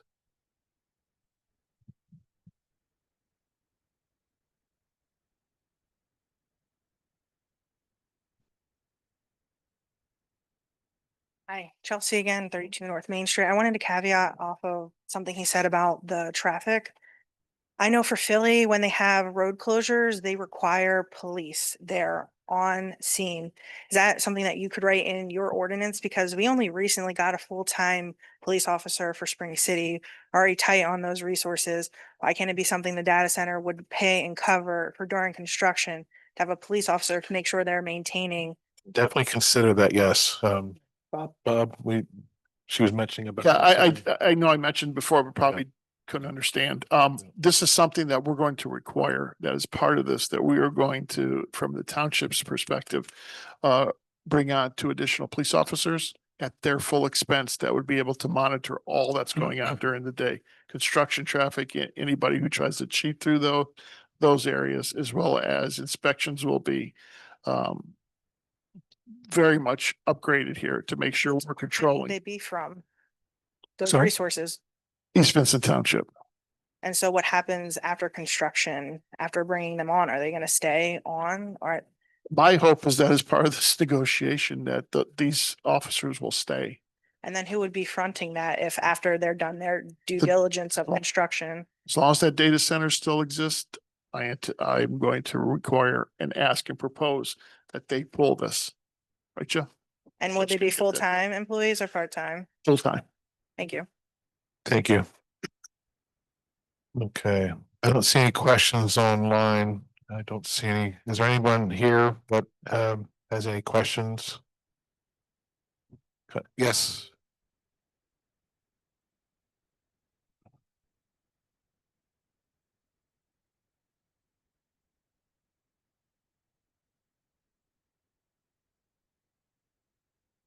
Hello, Dana. Good evening, Hi, Dana Chaffone, East Vincent Advocacy President. I'm up here more to say that and to thank everyone that came out tonight. It's amazing to hear people saying, I read the ordinance. Wow, it's refreshing to me. We've been doing that since our group started 6 years ago. And to hear that and the thoughtful questions and comments has been amazing. Just so proud to be a part of this community, honestly. Thank you to the board for pressing the pause button on this. Certainly it sounds like, thanks to Rep. Friel, he's gone, but that information is really important, I think, to where we are today. The one thing I wanted to say, Joe, a bunch of people came in. I think they might think we're still in the midst of the hearing or in a hearing. Did you want to just quickly say what happened at the top at 6:30 real quickly? Sure, thank you. The hearing was, there was a vote by this board to not move forward with the hearing. So there is no hearing this evening. There is no ordinance up for consideration right now. That is right now on pause. There is no date that has been established for a hearing in the future yet. Where we are in the process is taking a look at the draft of the ordinance that it now exists, updating that draft based on comments that we received during the planning commission meeting at the last planning commission, as well as the town hall meeting, taking those recommendations into consideration and presenting that back to the planning commission and to this board for further comment and questions, and to the public as well. Okay, thanks. I thought Thank that you. was important because I'm in the back and I saw a bunch of people come in after, so they may not have known where we were in the process. But is in terms of that process that's going to move forward, I echo what a few other folks had said about the need for expediency. We want to get it done right, but we want We want to move through it quickly and ensuring that our experts, you know, Roger, Michelle Adams, and any other consultants, Joe, of course, on the legal side, are also going to be, you'll be there a lot, are going to be included in that. I think that's really short, folks. Awesome. And Expeditiously, I should say. what's that? We're going to move this expeditiously as possible. Wonderful. I Okay. think that's great. The other thing I wanted to bring up is I was in the car driving here and I heard about how the carbon black came about was the Chester County Economic Development Council. So you know, interesting. I think we've established that we have a vision and a mission here that was put forward by this board. I think the three of you were on that board and still are, talking about our rural character and the vision for the future. And I guess, you know, why would they approach us with something like that? Is that just they set up a meeting? I kind of feel like, you know, we're sort of closed for business on some of those things. Obviously, it's zoned the way it is, and there are certain things that are legal uses, like a data center. So we have to allow for those uses in at least one zoning district, just to educate a little bit. But, you know, how are we going to handle those types of approaches moving forward with the county? What's our approach to that vis-a-vis our, you know, comprehensive plan and our vision and our mission statement? Because I think that's really important, you know, just speaking outside of the data center itself in this discussion. But as we move forward, what is that outward look to Chester County as far as, you know, where we're headed? And we've talked about proactive planning. So I think that ties in, but that was a little disconcerting to me that we would be a target for something like that. Yeah, I just wonder what your thoughts are on that and how you would approach that moving forward. And again, thank you. And thanks to everyone that came out tonight. Yep, thank you, Dana. I was, Joe, I know we've sort of addressed this before. Could you sort of address this again? I know this is maybe stated slightly differently than some of the other questions, but it's still in line with some of your responses previously. Sure, and I think where Dana was going is also with respect to kind of what's existing in terms of the ordinance as it is today, and addressing perhaps some of the things that we could address outside of the context of a data center. That's I believe where that question was headed. So one of the suggestions that was made by Michelle Adams was to take a really hard look at the environmental protection standards or the natural resource protection standards that are in the ordinance as they exist today, and seeing if we can strengthen those a little bit and really address it from that perspective. So looking at setbacks, looking at particular uses, maybe having some things that are now permitted by right be permitted by special exception or conditional use. Those are all types of things that we'll look at throughout this process as we're really focused on the data center ordinance itself, but we'll look at those other things as well. Right. But the question, if I understood Dana's question correctly, it's more of a it's a broader question. I mean, I'll try to rephrase the question the way I understood it. Why would a county bring to us a business of this nature, and what can we as a township do to to work with the county to say this is not really a very good idea for who we are? It was so it wasn't just to be clear, it was not the county. It's a different entity. Sorry, whatever. I don't. Independent nonprofit. Yes. Okay, thank you. Now that being said, they do help to fund some things here and there. They have purse strings and access, but nevertheless, it's not so much. The zoning is what drove that particular use here, not necessarily anything else. So when the zoning permits whatever it may be, that is where a lot of organizations will look to see where they can go or where the quote unquote fit may be from a zoning perspective, not from any other perspective. So I think that what the process that manager Zinkowski has put in place by having somebody that perhaps would be interested in a use like that coming into the township, meeting with consultants, meeting with myself, that at least helps to signal what direction the township would like to go in, regardless of whether the use is a permitted use or not permitted at the time. So I think that with respect to that particular use, I think that it was pretty well clear from the meeting as State Representative Friel said, that it was not something that would be favored, if we will, through the process. So those are the kinds of things that we can do at a very local level, but also I think that they probably got the general gist of where we were coming from. And I don't think that project would come back through. Thank you. Yes.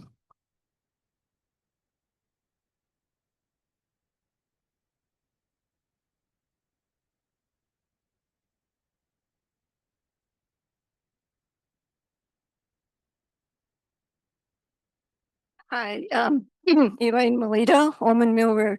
Just want to thank you for what you did tonight. The idea of putting forth an ordinance tonight and then working up amendments in the next few days with the planning commission has been, you've got a better deal going now where let's just get the ordinance right in the first place.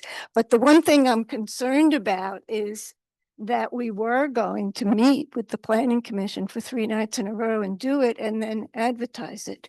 And so why aren't we moving that fast with this?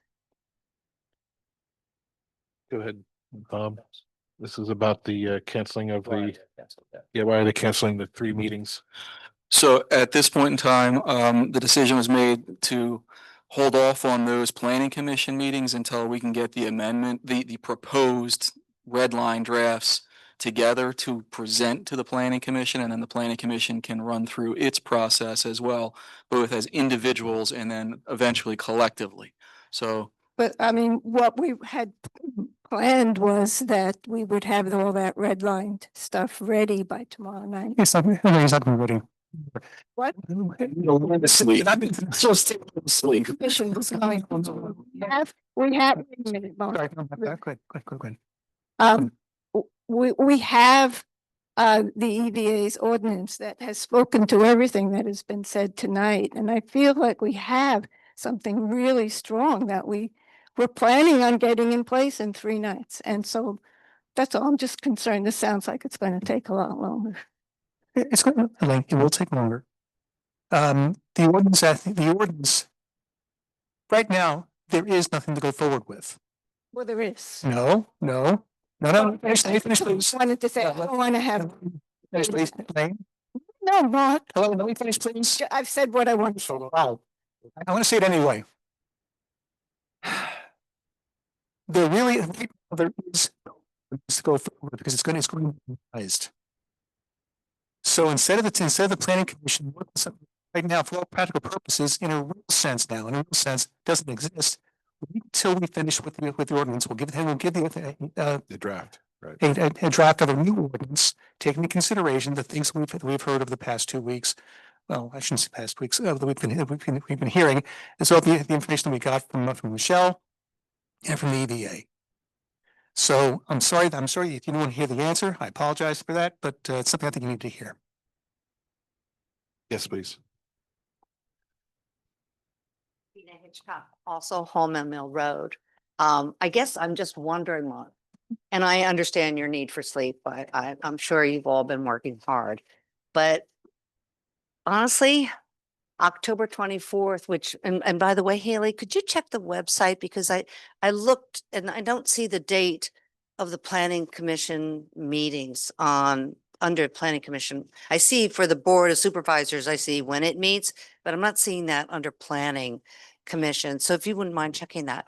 So what I'd just like to know is why, I mean, the 24th of October is quite a ways away. I mean, it's a month from now. And I guess I'm saying, could we maybe, and I'm not worried about HB 502, but I kind of like a little bit more speed on getting what, let's call it a skeleton that you understand what you mean. Yep. wrote, or whoever wrote, to get that going a little faster. It is going faster. I promise me, I can promise me, I can promise you, it is going faster. We are working on it. We were working on it starting today. Right, and I understand that, but I also understand that all the planning commission, the official planning commission meetings are open to the public and for comment, whatever. So you need to advertise that so people can come out and listen to what you're doing, what you're adding. So I'm not saying that you're not working on this amongst yourselves, but I kind of like, when I saw that there was going to be a meeting tomorrow, and I think a meeting the next day, the meeting the day after, I thought, oh, great, I know this is going to be an intense process and a lot more hard work, and you've already done a lot of hard work, but I kind of like to see it go a little bit faster so that we don't have to wait until the 24th of October to give our input to your quote unquote semi-final project. Do you understand where I'm coming from there? I'm not sure if I do, Dina. I think the best thing I can say at this time is we're going to proceed according to the processes and procedures that are in the ordinance. Which means advertising, having the document up before the planning commission for review. In order to get to that point, we have to finish our work here. And so we'll do whatever we can get it done as quickly as possible. But you can't advertise until that is correct. Is out of planning commission? No, Joe, please. Ian? When can that go into the Mercury? We need a final form of the ordinance for it to be advertised in the Mercury, for example. So when I say For Board of Supervisors approves? correct, Okay. correct. So And then again, 2 weeks later, right? there's Am I- two advertisements, Right. at least a week separating them. Okay. And it has to be no more than 60 and not less than 7 days before the date upon which the board would consider acting on the ordinance, so they holding the hearing. So between the 10th and today was basically the fastest that anything could move, and did have some procedural irregularities associated with it. Right. So we don't want those procedural irregularities moving Not forward. anyone coming back and saying you didn't do it. I Correct. get it. Exactly. So again, we were trying to safeguard, or this board had directed us to try and safeguard the township, which is why we were moving so quickly. But really the process, it is a process that will take at least a month to get through. Those advertising, the authorization to advertise or those advertisements could run as soon as that ordinance is in its final form, as soon as it is recommended by the planning commission to the Board of Supervisors for adoption, if it gets to that point. Okay. But as far as the next, we heard a lot, and forgive me, I don't mean to repeat myself, but we heard a lot of comments from the planning commission and from the public. Even at the last planning commission meeting, there were recommendations that the planning commission had made based on their initial review of the most recent draft of that ordinance. So what we're trying to do is incorporate all of those things that we've heard recently, including some comments we got from Michelle Adams very recently. Michelle handed us a memo the day of the planning commission meeting that we have not had a chance to incorporate into the ordinance. So we want to get those things done. Plus there was some additional feedback that the individual board members had here that we wanted to incorporate. Then once we have that, we can send it back to the planning commission for its review. So it'll take us a little longer to get there, but I think it's the most appropriate process. It'll be a very public process once we get that, I'll call it that red line draft of what is now the latest version of the ordinance to the planning commission. Okay, and a quick question for Bob. I did listen via Zoom last meeting, and I think, correct me if I'm wrong, did you say that a plan had come in from Penhurst Holdings for this site that you've already denied, or was that another? No, we've gotten sketch plans from them, but they have not submitted a formal application. Okay, so that was someone else that you denied. You said I did. Yes. Okay, Yes. all right. Okay. I Yeah, want the sketch plans, Dina, are for data center. What Bob was just, what you two were just referring to a couple seconds ago was the carbon black plant. There was no denial per se. We can't deny a use. We just made it very clear that we would prefer not to see that in our township. It was artisan that we denied. Although I again, denied this that. be somewhere in the zoning regs, the word noxious fumes. So I'll just leave that with you. I can't remember, I can't cite chapter and verse, but I can see it. Okay. Thank you. I don't see anyone online. Any other questions, comments?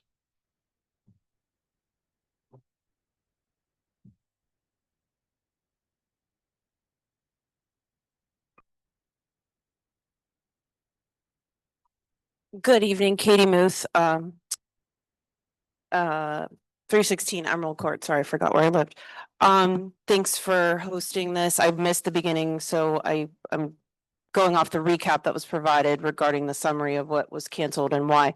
I guess I had prepared some questions that probably don't need to be answered relative to the applications, but I may still ask based on other residents' comments and concerns. So I will try to be as quick as possible, but first I want to say thank you to the residents. You've restored my faith in humanity with your due diligence, your thoroughness, your research, your binders, your documents, calling my office, making sure that we are tuned into every part of this. And just want to say thank you because, you know, this is the way the process is supposed to work, is that you all have input. And that input is taken into consideration. So I just want to say thank you. As frustrating as parts of this have been, it's been a pleasure working with all of you. I wanted to start by asking if this vote on the draft ordinance that is has been described as rushed. This is, I've been at many meetings with many of these residents throughout the summer. So I think it started in May, correct me if I'm wrong, East Vincent Advocacy. And now it's September. And so I'm confused on the rush part. You don't have to answer that. I'm giving you the context of my question. I don't know what's rushed about it, as all this has been like very thoroughly gone through multiple times. So now, as just mentioned, there's a delay till the end of October to pass something. So my question is, Joe, what's the process then if someone submits an application that is real and in its entirety and meets all the criteria that was described at the last meeting, that like the list of things that have to be submitted, if you will. So if an entity does that tomorrow morning, it just goes through conditional use? Under the current zoning code, yes. Yes, okay. I just wanted to make sure, because if I was wrong, I didn't want to keep, No, my next correct. question would make no sense. Yeah, the current zoning code would apply. Okay, so then that would be, that refers you to section 27-1716, physical performance requirements, and it goes through the following standards shall apply to all uses in all districts in the township, and it lists those A through I, I'm in the right section, right? I think so. Okay, that's fine. I didn't want, again, I'm, because you and I had a discussion about this before. So I'm not sure what Michelle Adams submitted the day of the planning commission meeting, but I know that she was brought on as a consultant, as she's one of the most intelligent people I know in an array of topics related to this, but certainly water and how to manage water and preserve it. But so the rhetoric I've walked into, a lot of the things, and I'm not putting words in your mouth, it was how it was said. So you can correct me if I'm mistaking your intent here. There's a lot of sentences where things are started as if this is already a done deal, meaning I know you think everything, like there's a property owner has the right to develop whatever they want to develop, and that's sort of the legal debate. In my opinion, that really is the crux of this, because yes, I understand municipal planning code, but there are plenty of legal battles showing where not everything that wants to be, a developer wants to build in a community, does it get built because it's not a fit for that specific community. So I am of the mindset that there are some very minor tweaks that could be helpful in litigation costs should you deny an application under the current conditional use. Nothing changes like where we're at right now. Because anybody can sue anyone, any developer can sue any township, and this becomes expensive. And so I think there's a few tweaks that strengthen and an update to what we currently have written in the township stuff. Is there's some out of date stuff with like the entity names, but I think that that would be far more beneficial than writing an ordinance, especially one that was titled as such, that sort of implied that this is for the data center campus that we're going to build here in East Vincent. And so I just say this as a legislator, I've learned that making the title of legislation that I introduce has to be obviously accurate, but also like, why is this important to the public? And so why will it help them? And so I think even the title of this ordinance was problematic from the get-go, is that it implies that this is allowed here without even considering what's under that physical performance requirements, which I think really do meet a lot of industrial development requests that have, you know, held up in court when municipalities have said no. And this very municipality rejected a developer building houses here because it was in the article, I believe it was Mr. Dracup that was quoted saying like, this wasn't a fit for our community. We listened to our community and that's why we're denying this. I think it was senior living. And that this was how the process was supposed to work. People came out, expressed their concerns, and that the board's decision reflected the concerns of the people. And so I guess I'm stuck on, and I wasn't yet an East Vincent resident yet. I represent many municipalities, but I don't go to all their meetings unless I'm, the people summon me to say, please come help us. But I'm confused on what the legal rationale is there. If it could be denied under that, the concerns of the residents were valid, traffic, all the things. What is different about this? Can you just help me understand it, Joe? At that time, the zoning didn't provide for the use. It was a developer proposed amendment. Okay. There was no zoning that allowed for that use. So if the zoning board changes it to residential, it would have been allowed? The zoning board or the board of supervisors? Well, doesn't the zoning board have to change zoning? So they do it. Yes. So they could have, Yes, and they chose not to correct. not allow it to be developed. Because So if they wanted it, they could have it was a changed it. Developer, yes, That's my point. So if they wanted to allow that development, they had the opportunity to, and they chose not because they listened to the residents. And so you weren't afraid of litigation then, that this was, because this is, it's an apples and oranges comparison. I'm not sure. any developer, these developers sue all the time. I'm watching this happen literally in Northeast PA with these data center attorneys that are huge bullies that are suing townships because the zoning doesn't match and they want it changed. This is, I mean, I can pull it up. This is a live thing happening across the Commonwealth. So the same thing can happen. It's not really apples to oranges. It's a different way of getting what you want done as a developer. No, it actually is apples to oranges because here is a data center is allowed by ordinance to go in where they're at currently here. I It's not don't where they're agree. It's not, pardon me? I think that it has to go through this whole physical performance requirement. You can't just say just because it's not listed as a restricted use that No. it's, Well, it's apples and oranges. You have one that in this zoning here at Penhurst allows for a data center to be placed in there.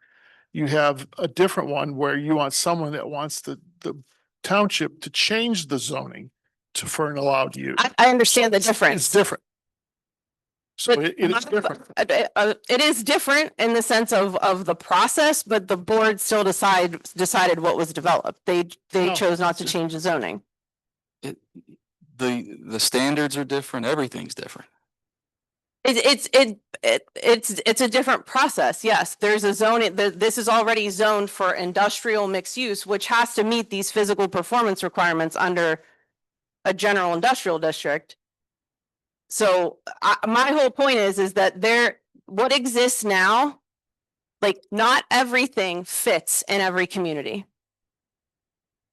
Okay. It just doesn't. There may not be enough space. It might not be far enough away from residents.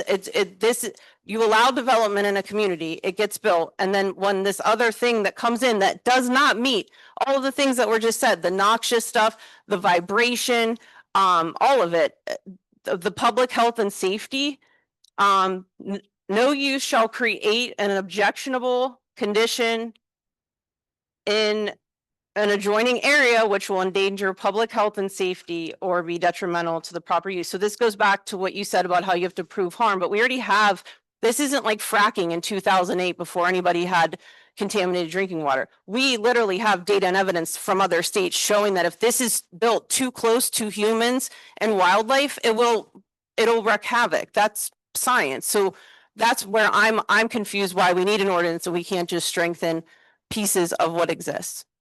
Because otherwise it does feel like you're inviting in a data center. So what happens now? We have to go through this process and you don't think that what exists could protect residents from harm? I'm not gonna say that one. I'm not gonna say that, no. I like that answer. Thank you. Well, I was hoping you, because you had said that it's a by right, they get to do it before. No. I never said that a data center use was by right. I have not once said that, neither has this board. Right. It is by conditional use, not by right. They have to meet the conditional use criteria. They have to meet the other criteria in the zoning code as it exists today. However, if they are able to do that today, they get to take advantage of the existing dimensional criteria. The reason to have a standalone ordinance that addresses a data center use, which is a relatively new use, if you look at the existence of zoning in general, is so that you can specifically legislate for potential impacts. For example, again, right now in the current zoning code, there is nothing that requires a separation from a sensitivity receptor, for example, the Veterans Center. Right now, if they could meet the general criteria of the zoning code, then we're there. However, we could have, again, a much larger setback or building separation, which is one of the things that is being proposed. In addition, those are the things that we're looking at in terms of the newer quote unquote versions of this ordinance. I think there is a setback that veterans are listed under as a sensitive receptor. Not in the current code. There's a setback. Yeah, I think there is, but I don't want to. And that should be added in. And that's really the recommendation I have, that there are setbacks that are based on science. And if an applicant wants to come before through conditional use and chat and say, we can meet this, we can do this, or if they request a waiver, then it's up, because there may be a situation where a setback isn't from the actual thing that causes harm, but part of a structure. And you all can use very smart people and engineers and experts to say, you know what, this is okay because it's an extension of something, but not that it causes harm, right? So like that's where I'm at, is that I am very confused based on the time frame and of what has occurred thus far, and then what it feels like could happen if we don't, like, if somebody applies and we don't have this done. There was all this urgency and now we're waiting till the end of October. I mean, a lot of the residents didn't, as I was sitting back there, didn't realize that either. And we're all like, what's the delay? So I guess that's my point, is I think there should be a little bit more legal analysis on what could be strengthened under those physical performance requirements, and let applicants come through the whole process then. Like any other entity would if they were applying for a conditional use. That's exactly what we're doing, except for taking it out of conditional use and putting it in special exception and adding additional criteria and studies that would further strengthen the ordinance for this particular use. So the process that you just described, trying to revise the current ordinance, even making those little tweaks, it's still a 30-day process. Sure, there's nothing precluding you requiring under conditional use to say to developers to do these analyses and additional studies. It's not prohibited now, so you could do that under conditional use. So it's not required either. You can require it of an applicant to prove they can meet the physical performance. That's one stance. Sure. Yeah. But the other things that we had talked about that we're adding to this ordinance, all the economic impact analysis, the water studies, those things are not specifically called out in our conditional use criteria. As we had talked about at the town hall meeting previously, what I suggested is that there are perhaps public health, safety, and welfare criteria listed in those standards where we could ask for those studies and hopefully get them. But the cleanest way to do it is specifically required. Right, so I mean, I think that you can specifically require them like other townships have and other industrial applicants where they say under this, because it is generic, the physical performance stuff for a reason to some degree. And you can cite the World Health Organization as the sound range instead of the current one you have in your ordinance, provided that you use the ANSI testing protocol for measurement. You have to cite this specifically and you already have part of it in there, but the actual values that you're going to use as your limits are the World Health Organization. Because those are science driven. They're not industry influenced in America, because that's all of America. And it's based on protecting human health and hearing, because losing your hearing leads to a whole other can of worms of health problems, including dementia and Alzheimer's. So I'm just saying, like, again, like adding, that's a tweak, but I under your current thing, you can already say we're using ANSI and we're going to use these values. Should you add them in? Sure. But I don't think you lose in litigation against a developer to say to a judge, this is a health-based standard by a science-based organization. I mean, the sound over there, I went over there today and measured it. It is well above 50 in most spots. So I don't know what data center, unless it's built underground, and God help us in Pennsylvania, all the things we dump underground, like that. I don't know how you mitigate that kind of sound. And that's the other thing is there a data center that would be in any of the places in the township, not just Pennhurst, wherever else, that it could be built, that's already constructed somewhere else with residents that nearby that shows there's no harm? Do those materials exist? I don't know. I'm just saying those are things that have to be taken into consideration. And one other thing I wanted to ask about is the economic impact analysis that you cited that was in the draft ordinance. Is good faith estimate like legally defined? I know sometimes in legislation at the state level, it'll say good faith effort. So I've never heard of a good faith estimate. So I'm just asking a real question. Is that a thing that's defined in law, or it's a contract law or something? Yes, in part, it's a term of art, good faith estimate of what the applicant would potentially have from an economic impact perspective.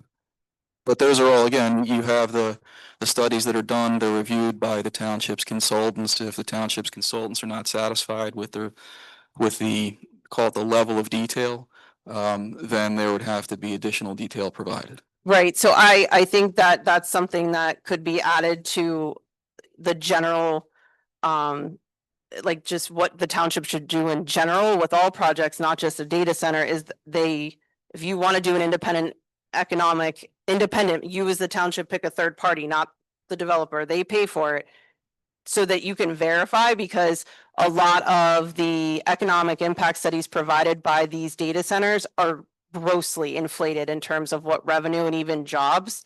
But the language that you have in here now, just for the public's awareness, that it says an applicant shall submit as part of application for special exception for a DCET, an economic impact analysis, which shall include the following criteria. 1, a good faith estimate of the costs that may be incurred by the township related to infrastructure, emergency preparedness, administrative costs, police and fire protection. 2, a good faith estimate of the revenues generated by the DCET, including revenues generated from real estate sales, which I don't know what that means. I guess you would sell them land.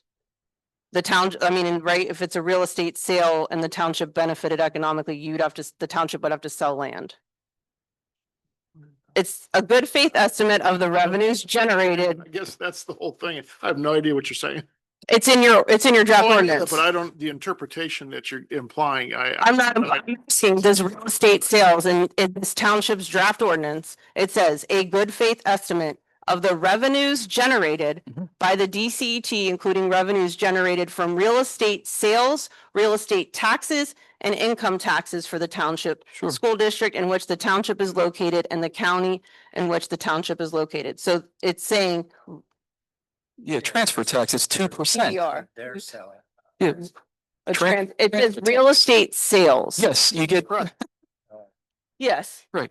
But it does not mean it's the town, that can still mean that the township, you don't have to laugh at me, the township sold land in a land swap. Chuckling like I know some people chuckle in the crowd at us. Yeah, well, there's a lot to chuckle about. So I'm just saying.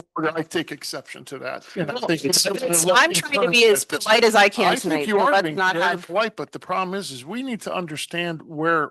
I'm asking you, what is a good faith Real estimate estate from a sales, profit it's deal- entity? It's not, but you're implying that the township is selling property. I'm asking for clarification. I did not imply. So I asked to clarify is what I said.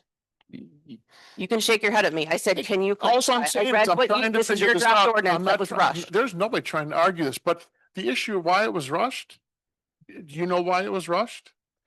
If you think it's HB 502, I'm about to read you about 7 other bills that are the worst nightmare to HB 502. So I know that was a discussion out and before my arrival today. So Senator Smith, what we'll do is, you brought up some good points here about the World Health Organization and scientific studies too. And this is before you getting into this part here. What we'll do is we'll look into that. We have a whole process here, at least for the next month, where we're going to make revisions. So we will take your advice here. We'll look into it and we'll get back to you and try to work with you maybe outside of this meeting here to get some clarifications on the estimates when it comes to economic development. Yeah, I just had never been, I'm I not think- familiar with that term. I don't know that we can address it right now, just as I'm seeing. I'm just We're so- justifying why I was questioning how it was written, is that it's not familiar to me. Yeah, we'll work with you. We will, and I think I understand the question about sales. If a data center were to be approved, presumably the current owner would not be the one who would own that data center at the end of the day. And if that's the case, then there would be revenues generated by the sale of from one entity to the other, the 2% transfer tax. That transfer tax is related to the sale of real estate. That's how you get from point A to point B on that. So it'd be Understood. I a understand. transfer tax, Trust me. and then, We all pay it when we move here. yeah, that's for sure. I guess the other question I have is my comments on timing. Again, I am frustrated with we rushed or we spent all this time all summer, everyone put all this input, and then what happened today was tabled or just not voted on. I'm not sure what the procedural motion was. And now we're going to take another month to review. And so, I don't understand why it was rushed and now there's a month. That's my confusion on timing is why was there this rush or this rush draft after months long of input? And now there's another month before the new draft, if we had all those meetings scheduled this week. So what we'll do is, Joe had already addressed this earlier on. So Joe, do you want to just reiterate what you had mentioned very early in the very beginning of the meeting? Sure. So we had started, I think you had correctly stated that we started this process back in May by way of an ordinance that was presented to the Planning Commission. That was a very bare bones look at or start, if you will. May, June, July, that ordinance was vetted through the Planning Commission for the most part. August, I actually took a vacation. I think I'm allowed to do that once in a while. Not all. No, you're not. It wasn't until the 8th of September that we had the final, I'll call it, comments from EVA, a very thorough document that they had provided. It wasn't at the request of the township, but rather something that EVA did provide to the township on their own. We had the meeting on the 10th. At that meeting, right before that meeting, we had Michelle Adams' comments. We received a draft from your office as well on the 10th. And it was at that time that the township became aware of what it thought was this need to act fast as a result of HB 502. That, in fact, is something that was then discussed. We provided some legal advice to the Board of Supervisors on how quickly they could move forward. At that time, it was determined that despite procedural irregularities based on what was the perceived threat of wrestling local zoning control away from this township by Harrisburg, that this board wanted to move as quickly as possible, which it did. That's when the ordinance in its current form was drafted on Thursday, basically, taking into consideration EVA's comments. We didn't have a chance to really get into much of what Ms. Adams had provided. That ordinance was finalized Friday morning. The advertisement ran in the paper on Friday morning, or Friday, I should say, and Monday to establish the requirement under the municipality's planning code. And then this evening would have been the fastest that the board could have acted upon that ordinance. However, in the interim, there were two additional meetings, the planning commission meeting and the town hall meeting. It was made apparent that the last town hall meeting, that the urgency that we thought was upon this board to act was not in fact there. And as a result, the pause that we are now in to address more of the recommendations of the planning commission and to further vet some of the recommendations from EVA, especially with Michelle Adams' input and Roger's input. So that's how we ended up where we are right now. As a result of that pause, of course, and any changes, substantive changes that are made to the ordinance, we restart the clock in the advertising process, which is how we get to a month from now. Sure. So I was at a meeting, Joe, where you were running the Zoom. I think it was a planning commission meeting. Bob and Haley weren't here because you had to run the Zoom. I just remember you saying that. That's why I remember it. You were sitting over there and you're like, I'm running this myself tonight. And it was at that meeting, and I don't know if that was July or August, but it was August. Thank you. I was trying to look on my Google Calendar, but I had too many meetings to search. That I explained to you the rumored HB 502, which would remove local control for energy infrastructure projects. And it wasn't until the next meeting when I saw Mark distinctly was standing over there in the corner after the meeting, and he looked very worried when I said this can happen. To understand the procedural rules of the Pennsylvania General Assembly, in the state Senate, we are on a 24-hour callback, no matter what. I am not in the majority party. The majority party controls the calendar. They could say, everybody, you're coming back. They just did that today. And I don't know that Representative Friel knows that or realizes that, but we work in two different chambers, which is how dysfunctional the government is, admittedly. And we are going back to more session days on October 3rd and the 6th, the 7th, and the 8th that were not on our calendar. We were not scheduled to go back until the end of the month. So this is how a 3-month late budget is being negotiated, is behind everyone's backs to see who can get their little piece of the pie and do a massive administrative code bill or a fiscal code bill, which the HB 502 is one of 5 bills of the governor's lightning plan. So it's a priority for this governor. It's his 5 bills, went around the whole state talking about lightning plans. And so it does impact this in that it can have an energy facility, which the sketch plans, I'll call them, of the 2 received by the township both mention electrical generation stations, not just a substation, an actual power plant. So those are things that if that should become law, it happens very quickly. And to be clear, there are other bills that are out there that are introduced in both chambers with bipartisan support that are far worse, that literally take away the need to have any, that you can zone data centers as warehouses because it's storing data. So I just say that as that the urgency is always going to be there. Until Representative Friel or myself is in charge of either chamber, we have no way of knowing that calendar. That's just the reality of, I'm just trying to explain it to the public as to why this is urgent, is that those things can happen very quickly and it doesn't have to go through the House. And my conversations with HB 502 were not with the House of Representatives, but rather came Because from a member of the Energy or Environmental Resources and Energy Committee that I serve on, that there was a conference with the governor 3 weeks ago now to run HB 502 out of the House Committee. So I just say that as that's one thing that could happen. It could also be dumped in a budget bill and be passed in a day and a half. So in terms of rush, you are under the rush, but this is every municipality.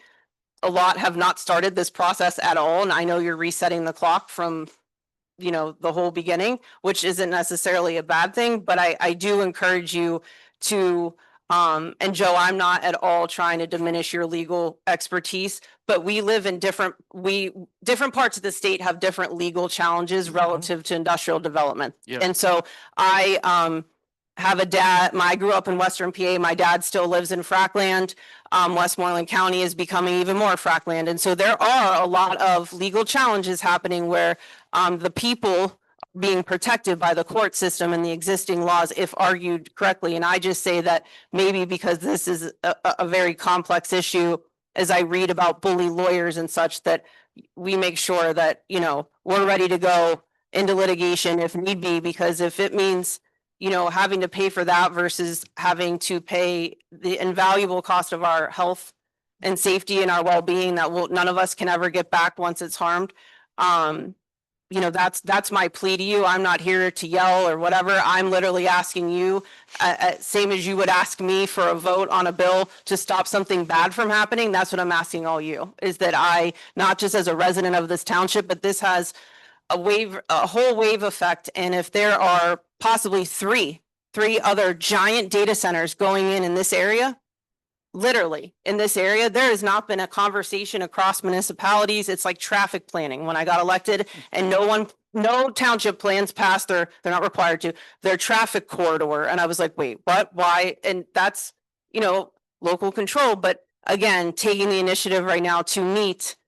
And I know that's some sort of happening in the Northeast, but at least to have the discussion that, people aren't surrounded. We're not by data centers. Nobody wants this. This is not the place to be. Data Center Alley, Pennsylvania, that's just not, some things just don't fit. And this just doesn't fit. And because it's too harmful to be around residents and certainly around our veterans. And then I'm ashamed that the state would think that this would be a project that should be there, especially after giving the people's money to this property owner to help acquire that land. And I just want to state for the record that probably, and I say this is a probably, Joe, is that Chester County Economic Development Council probably gives some advice to the entities that they provide loans for, like Mr. Strine that got a $6 million loan through Chester County Economic Development Council as to where they should put things. So I just say that that's public record. You can go look that, we the people's money have bankrolled this guy and now he's going to plow through our community and or try to anyway. I'm not a quitter. So this is the hill I'm dying on. Thank you. Thank you, Senator Muth. Thank you. Is there anybody else? I don't see anything online. Anybody else have a question, concern, comment? Okay, I'm going to consider adjourning for tonight. I don't know if we have to go through the normal process now. So we're going to adjourn for tonight. Thank you all for coming out here and please continue to be involved. We will have a lot more sessions on this. Look at the calendar, look at the website. That will keep you informed. So if you have any questions.